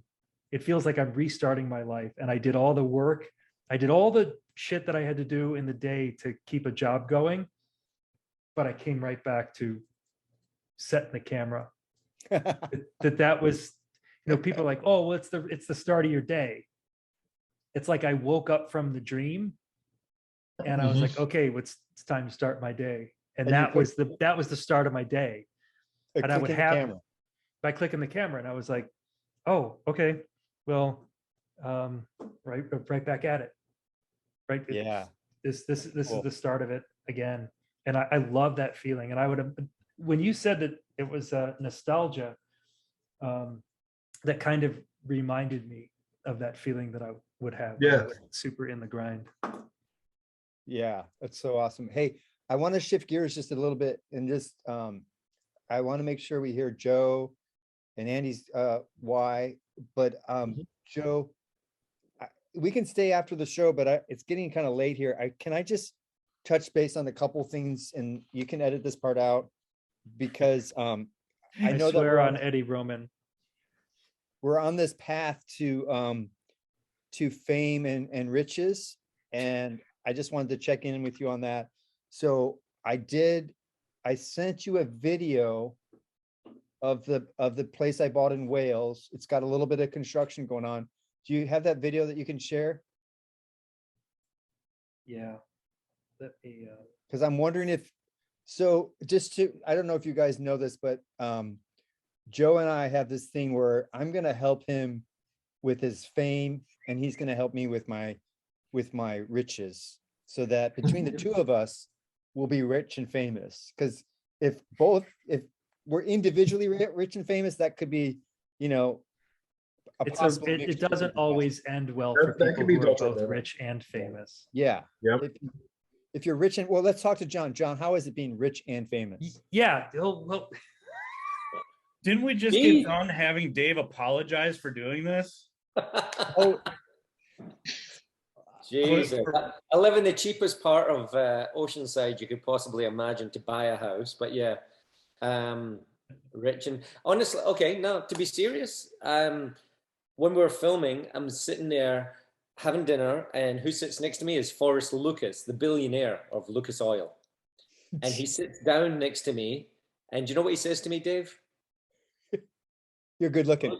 He looks straight in my eyes. He actually picks up a chicken wing. He's just doing his little thing, and he just looks at me and he goes, "John, you're the richest man I've ever met."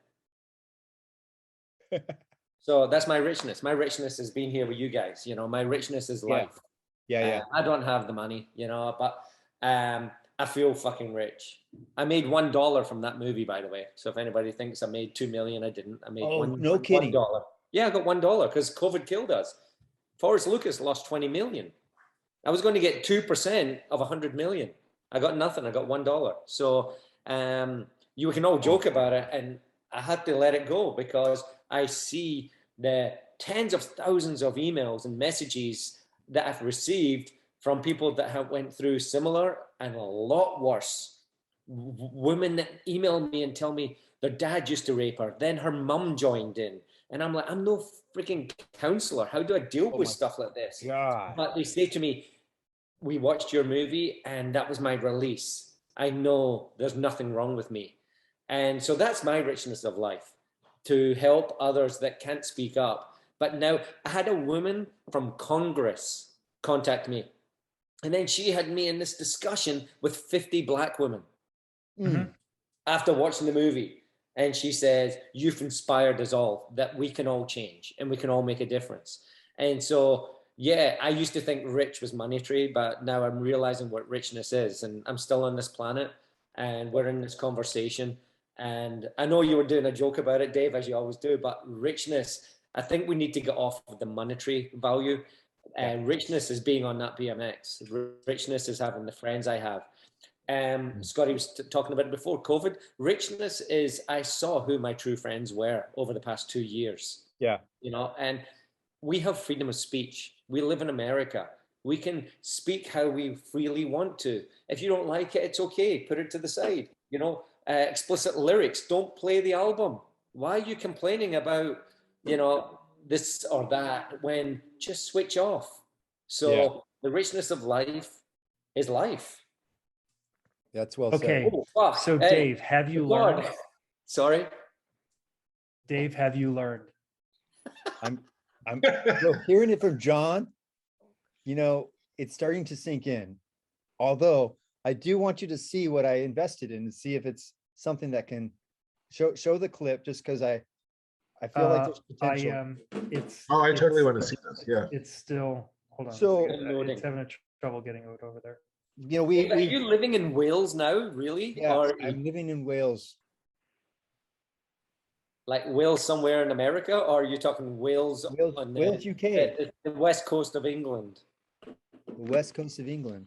What the I'm fuck? not on the coast. Yeah, we purchased a house on Joe's recommendation, because he said we need to diversify our portfolio, that we can't have all our money tied up. So this is Landover is the town.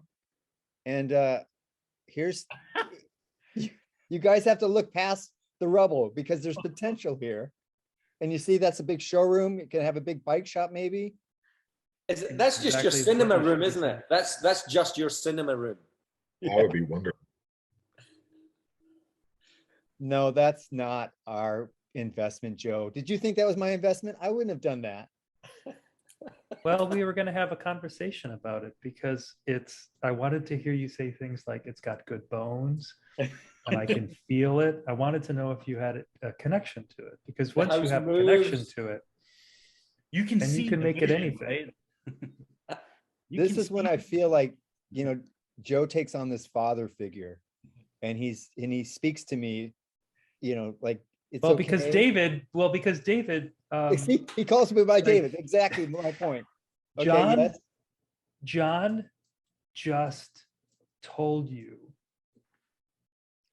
what rich is. Right. Everything John said was perfectly actionable. And what you said was, okay, I'll study it. That's it. I would just want to be very clear. Mission accomplished. And now I'm going to be coaching you. What John said is exactly what we're going to be working on. Okay. All right. Good. I don't mean to take off from the subject from the, you know, the show. But I It think is it's literally important to- that simple. Yeah. And Okay. the conundrum that you have to get over is that you can do it. It's possible. And you have to make that a part of your everyday. Okay. Everything you do in your life, everything you move around your house, Okay. you have to do it knowing what John just said is perfectly true. And it's not going to come overnight, but you have to build and do it every day, make it every part of your life. Okay. Okay. So I'll report next week with what I, I can just ask you questions. okay. I'll just have the conversation with you, and Please. I will elicit. I your need progress. accountability. You 'cause I don't even feel have like to report to me. You just have to talk to me. I and I I will want that assess you. accountability though. I don't want it to slip, because I'll You start. have to no slip. choice. You have no choice now, but other than to have accountability. And Okay. so there you go. I'll hold you. You accountable. want it, and now you have no choice, because You can do it. you have me. Yeah. Speaking of Joe, can I take this moment to congratulate you? I saw your post that you got an episode on banter, Yes. John, Oh, nice. It was a very important episode of banter for me. that, One of the components of my why is that during the period that I was not riding from 93 until 2002, I had a couple of very bad depressive episodes.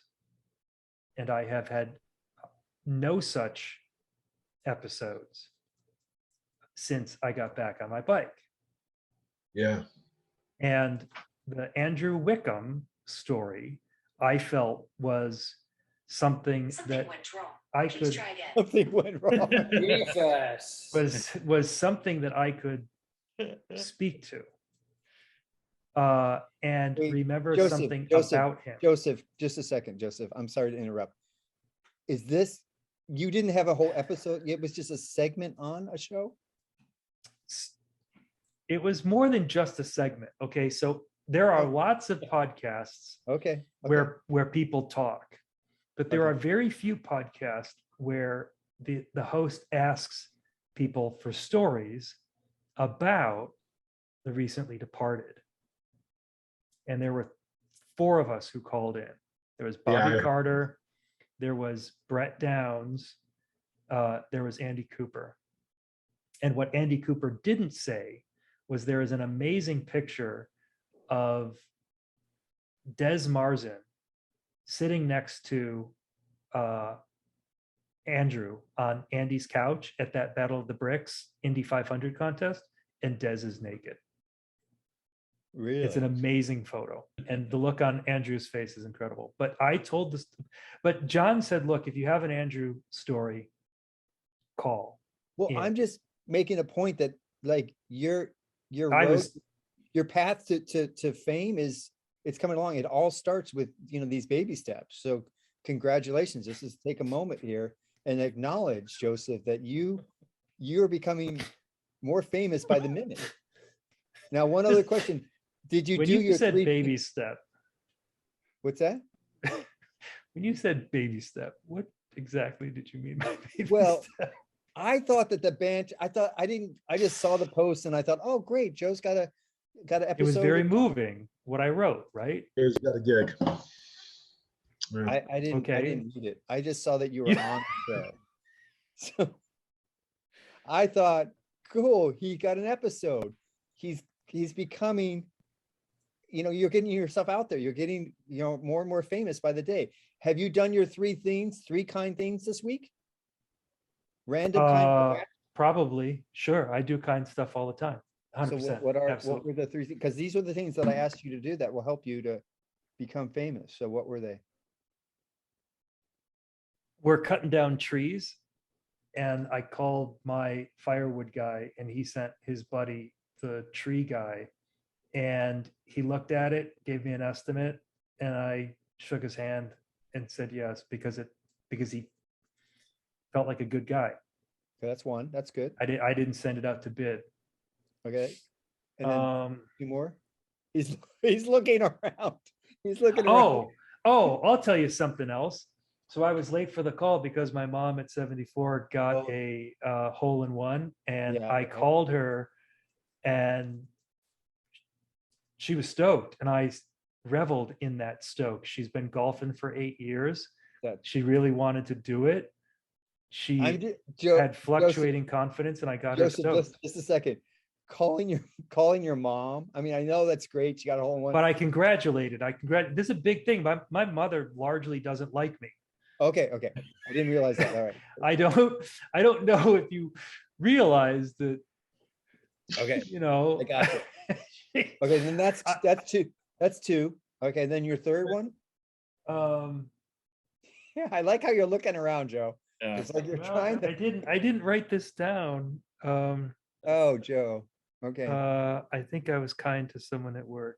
Oh, okay, I got it. I found a time to accommodate a client who was in an urgent situation. Accommodate client. Be careful what you say. You accommodate- My calendar, my schedule is booked out for like 2 months. Oh. And it is driving people bananas. And I was able to, one particular client was in a very, very urgent situation. And I could have very well said, tough, I'm not available. But I made myself available, and I had a really great conversation with this architect. Okay. And I gave him what he needed, because he had to deliver some recommendation or whatever the next day. And so I thought it was kind in that I could have very justifiably said, nope, tough. Good. And I think that's what makes kindness, is you don't have to Mother Teresa it. You have to be on the lookout for opportunities to make the tiniest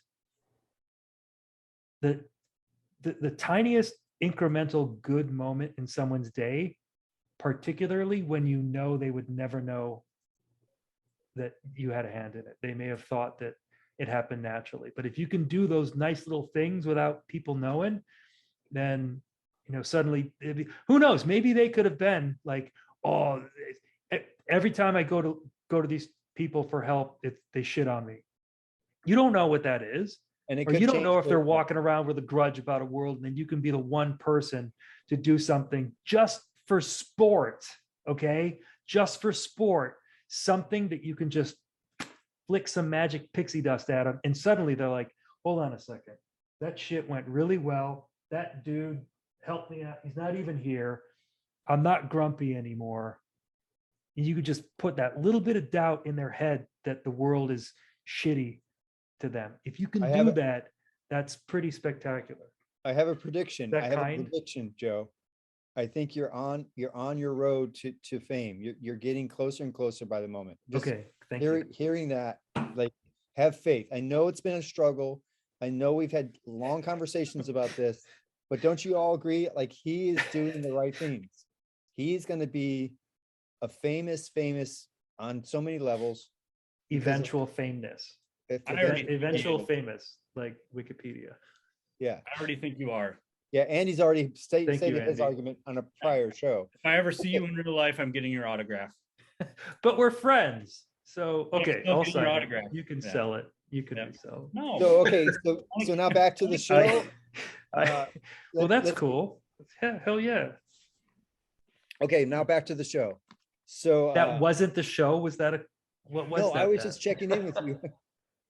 That was an I told you, just interlude. check- It's an interlude. He was trying to Okay. get free financial advice. No, we have, Snuck it into the show so he didn't have to pay you. yeah, exactly. You guys are Aw, getting paid. man, it's all a ploy. You're so, God, you just blew my cover. Oh, sorry. Anytime that I'm talking with Joe, he's got the meter going. He like kicks it on. Okay, It's true. When I'm this giving him consult, advice, this the clock is consultation is going to running. cost you X amount a minute. The Okay, meter's running. so Okay. back to the show. Thank you for Hey, joining Dave, Factor Dave, Freestyle. since you're going back to the show, can I say one thing that happened the other day? I went riding for my 50th, went to the skate park. I'm Yeah. riding, doing everything. It was actually a good day. And this kid comes up to, he's 17-year-old, and he goes, how long have you been riding? And I said, 40 years. And he went, wow, my dad was born in 1900. 1900. I'm like waiting 1940, 1960, 1970, like no, 1900. I'm like, so your dad was what, 105 when he impregnated your mom? Oh my gosh. The kids you meet at the skate park. And one Right. last thing, I wonder if you guys, can we somehow change the word old school? Because everyone on this panel is old school. None of us are old school. I'm not fucking old. None of yous are old. We're old school. Yeah. I'm just I don't- saying, like when people say old school or vintage, it just churns me, and I don't know why. I'm like, no. All I'm right, not let's old. talk about that. Let's talk Old about school, old school. I Big was difference. actually- We're this. old All school. school.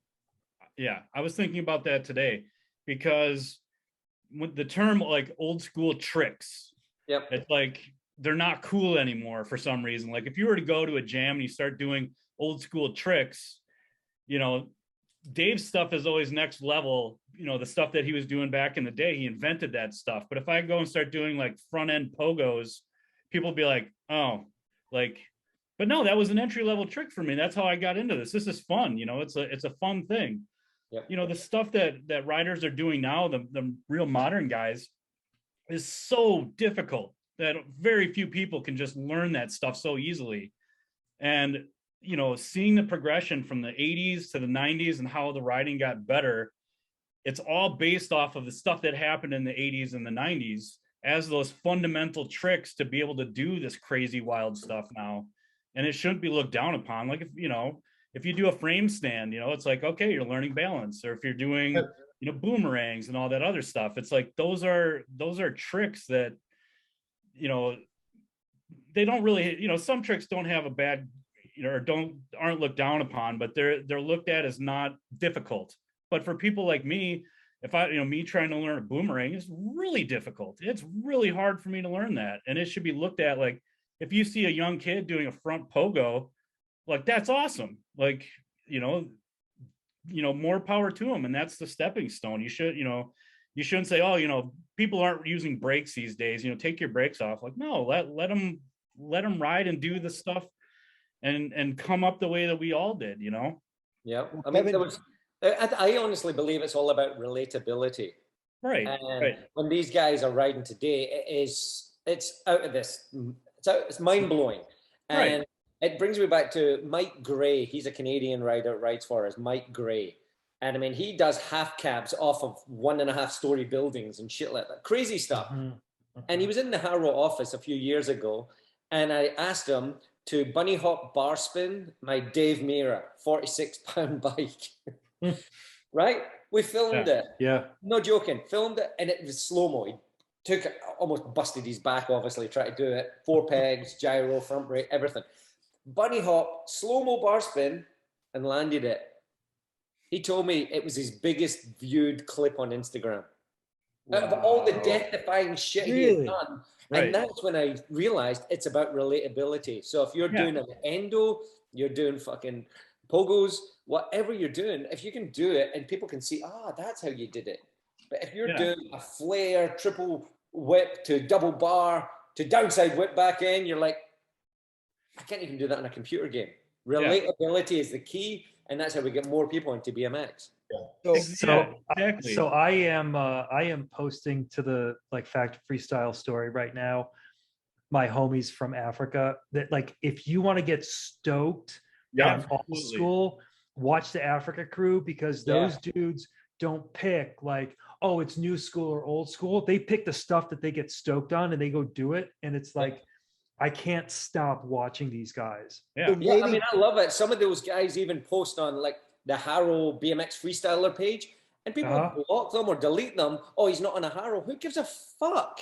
He's riding a bike and he's got this smile, huge smile, big bright teeth. That's what Harrow needs to market. And that's and I would love to help these guys, but the freight to send a bike there would cost more than the bike itself. And I'm like, so, man. John, let me tell you a story. So Che, you know Che, right? Che, the dude from Nigeria, he runs the country. St. Martin did that video about him. So Che and I got to be friends, and he's like, hey, I want to do a contest. And this was back in 2018. And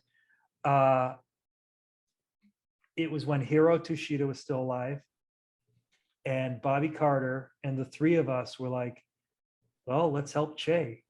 And I decided that what I would do is go and raise some money to buy these guys some bike parts. And so I hit up a bunch of dudes. And by the way, guys, if you have anyone listening who contributed to this, thank you so much to this day. And I think I raised $1,200, $1,500, something like that. And so then we were like, well, how are we going to do the prize packs? And I was like, well, Che was like, I got an idea. Ask the guys what kind of parts they need. So then, as the guy who coordinated it, I am now speaking to 12 guys to find out what bike parts they need. Do they know the difference between a 3/8 and a 14 mil axle? No. Do they use the same words? No, they call them, one dude was calling them pipes, pegs, pipes. So then I was like, I have to learn a new language. I have to learn each of these kids' language. And it wasn't, it was English, but what they called it was all different. So I would have to talk them through, well, take the peg off and show me your frame. Because I had to match bottom bracket. And so that was a whole thing. So I got through all of that. And then I went to ship it. And so I bought the stuff from Pat Schoolin, who helped with the logistics and all that. And he's like, well, Joe, it's going to cost you, if you have $1,000 worth of parts, it's going to cost you $1,000 to ship. And he told me this after I had collected the $1,000, $1,200 and had gotten the orders. And then I was like, what am I going to? And I paid the $1,000 in shipping, because I was into it. And Pat was like, he's like, I think I kind of told you how much of a pain this was. And I was like, Pat, if I knew how much of a pain this was, I never would have done it. Yeah. Which is why I didn't investigate how much of a pain it was going to be, because I didn't want to not do it. I wanted to come through for Che. And so I get the shit set, it gets shipped over. perfect. Hey, Joe, there's a duty. Oh no. Okay. So then I'm like, I got to get these guys money. So how do you get money to guys in Ghana? Mm. I had to figure that out. Western Union. Okay. So I get through all this and they're all different. And they're like, well, my brother has an account. So can you send it to him? And it's all this like Nigerian prince, like wants to help you, all that sketchy shit. And I was like, fuck. The next year I tried to do that same thing. My Western Union account got flagged and I called in and I was like, what is this? They're like, you have so hard fraud warnings are all around your account. And I'm like, I am trying to send money to African dudes who I sent bike parts to so that they could get stoked and keep riding. She's like, maybe it'll wear off after a month. So I was stoked that first contest. And since then, Che is like got in with Power Horse, which is the Red Bull of Africa. Yeah. And so he's doing like these freestyle contests. So I'm super stoked on that. But yeah, like you got to help someone Joe, I'm out. putting it here right now. Next time, let's fly across. It's going to be cheaper. Yeah. Take the parts with us. We'll take. Yes. I'll come. I know Dave's already there. He's probably in Guam. Where are you, Dave? No, I'm in Wales. Hey, so I know. we're coming up on 2 hours, and I've got to go have dinner. Actually, I haven't had dinner yet, and it's 9 o'clock here, so it's time to have dinner. But I want to make sure that we cover your guys, Joe, your why, Andy, and your why. Okay. Just do it at the same time. Both speak at the same time, so we can save time. No, I'm just kidding. Andy, go ahead. Oh, sorry, Andy. Joe, Go you ahead. can go. Joe was already in. I have reason to believe that BMX has saved my life, and I am going to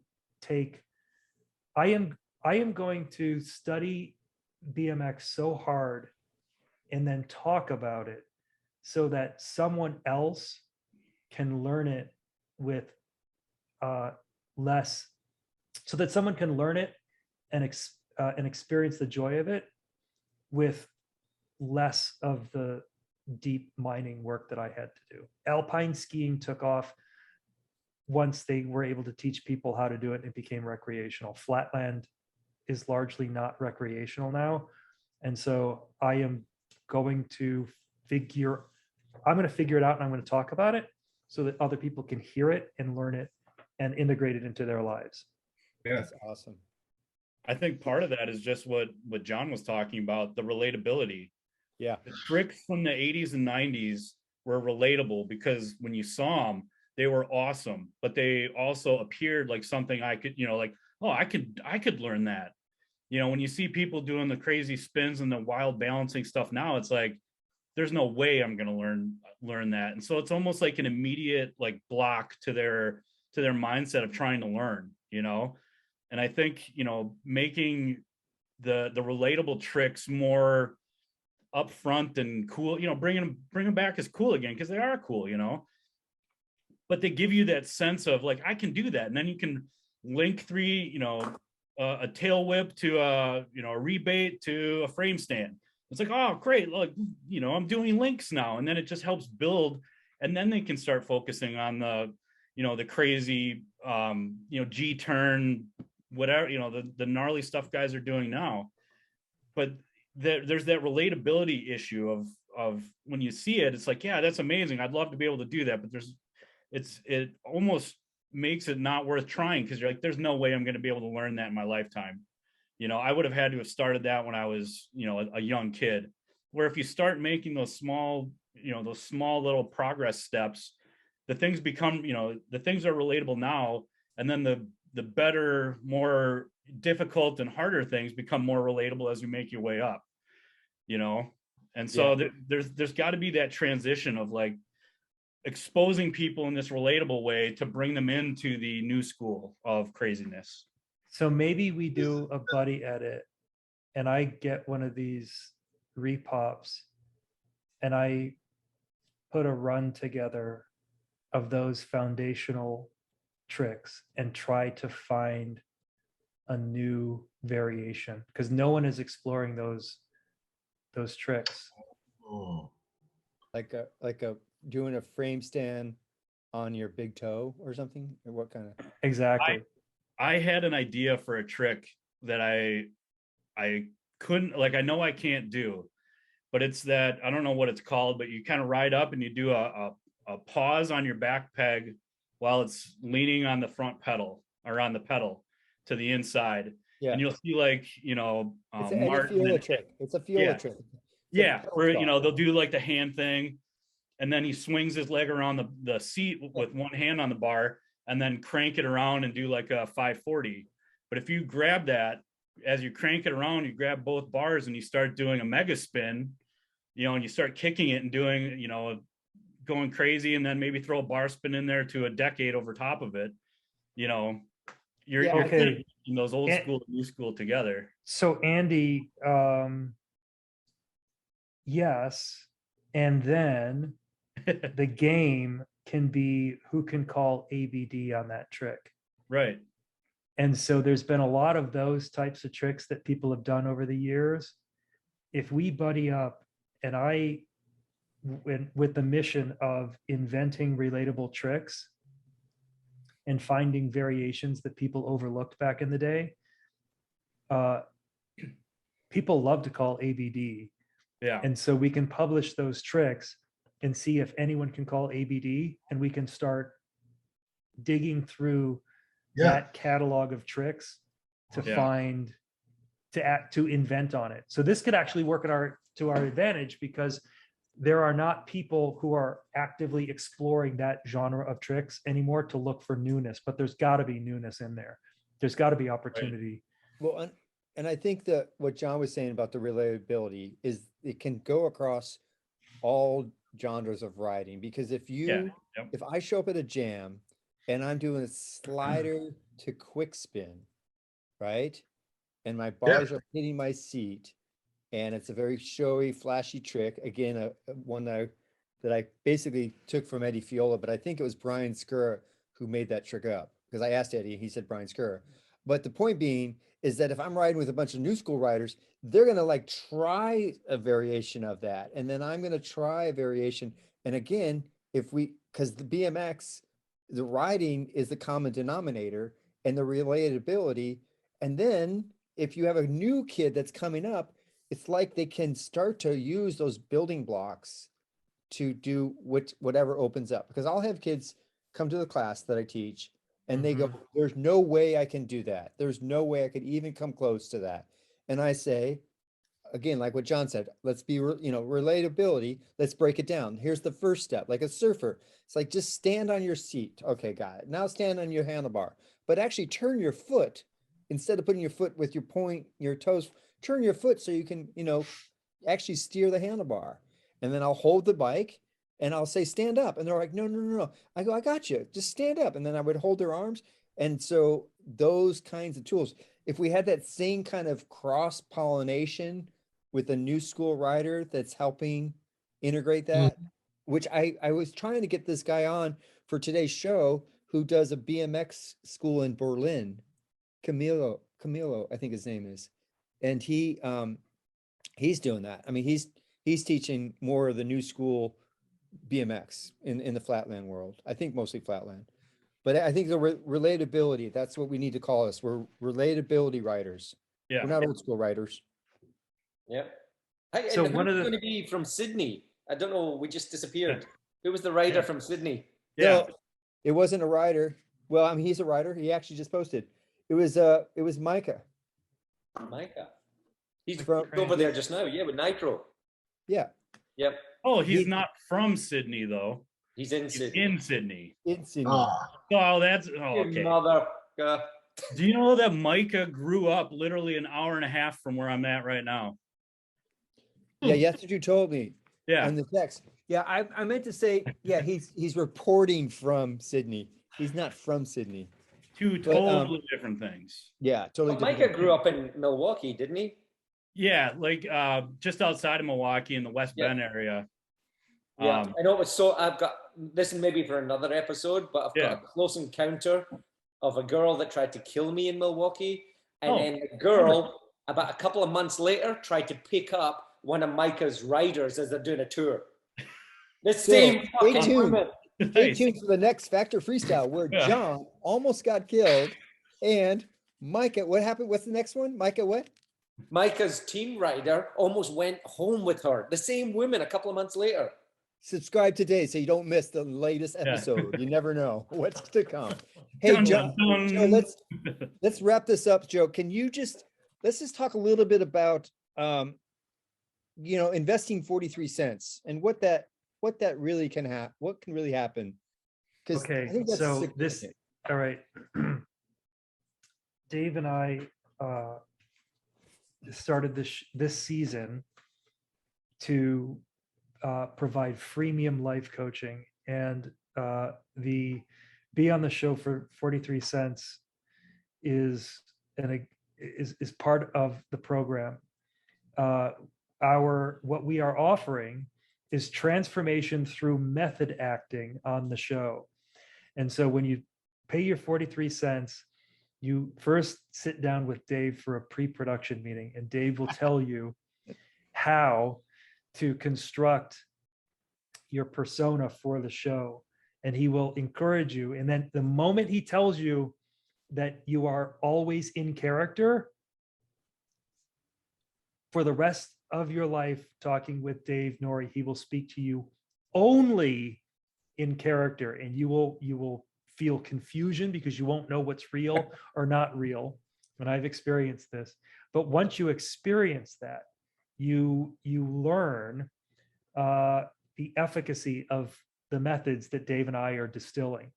And so if you would like to take the next step in our freemium life coaching for 43 cents, you can sign up to be on the show like Andy and Rodney, and Dave will give you the coaching, and then you're set free and you have all of our DMs, and we construct your persona for the show. And so wait, And so we engage with you only through your persona on the show. now Andy is further down the road than Rodney. So Andy came on before Rodney. So Rodney, yours is to come. But Andy, talk a little bit about what happened today, because I think you did an exceptionally well job. I mean, it was unbelievable how good that whole beginning was. So talk about that. It was good. How did that happen? As far as doing the intros, Yeah, Yes. because going back to what Joe said, so we Yeah. did a little we did it in the green room before the Yeah. show officially started. And we talked about, okay, here's my thoughts, here's my ideas. And it's like real live experience. And then how did you take that on? yeah. So he wanted me to do, because I kind of wanted to do an intro. I was on a show a couple weeks ago, and I'm like, I didn't feel like I really introduced myself. So he's like, oh, you can introduce everybody, but do it in a way that's not the same, where are you from? What do you do, kind of thing. So he wanted me to come up with questions that involved 43 that threw people for a loop, that were, different for everybody. So people further down the road They couldn't prepare. couldn't prepare. Yeah, exactly. It's so funny. And so I came up with those kind of on the spot. If you watch the beginning of the episode, I'm actually typing out some of them before we actually get to that introduction. So that was my role. It was a living example of what we kind of instill on the shows. We try to address, and I feel like when I found out Andy had some background in radio, and like you have all the logistics, and Joe and I have a certain format that we like. We don't want to be this interview. So tell us about how you got into writing and what are you doing now? It's like there's What much year more. did you start writing? And how long can you do a wheelie? All those. So thank you. You did an amazing job, Andy. And Thank you. It was a perfect example of what we're basically providing for the 43 cents that people can. And Rodney, you're next. It's an example of what we're providing for the 43 cents.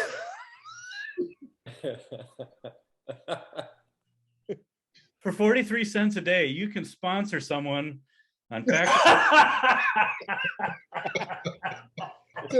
So Joe and I had this ongoing joke. I'm like, I asked Joe, I said, Joe, we could run Facebook ads at women whose husbands ride BMX, and you could sponsor them into this program where we take care of them and babysit them for 43 cents.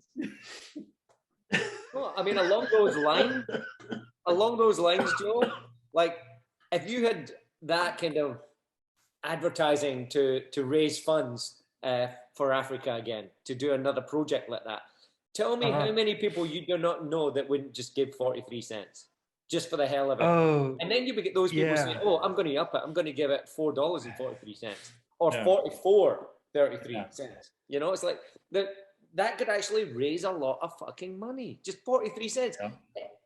Anyone on your Facebook page, if everyone, like 1,000 people gave 43 cents, that's $430. So it's like, come on. That's a good idea. Hey, I think that you're onto something. Joe. Hey, Che. Hey, Che, homie, get ready. Get ready. Yep. Thank you, everyone. It was an amazing episode. As always, more to come. I so appreciate the time, and just get out there and do some riding. Fucking A. Yes, absolutely. Thank you, guys. See you, man. See you guys. See you all. Goodbye. Thank you, guys. Bye. Bye.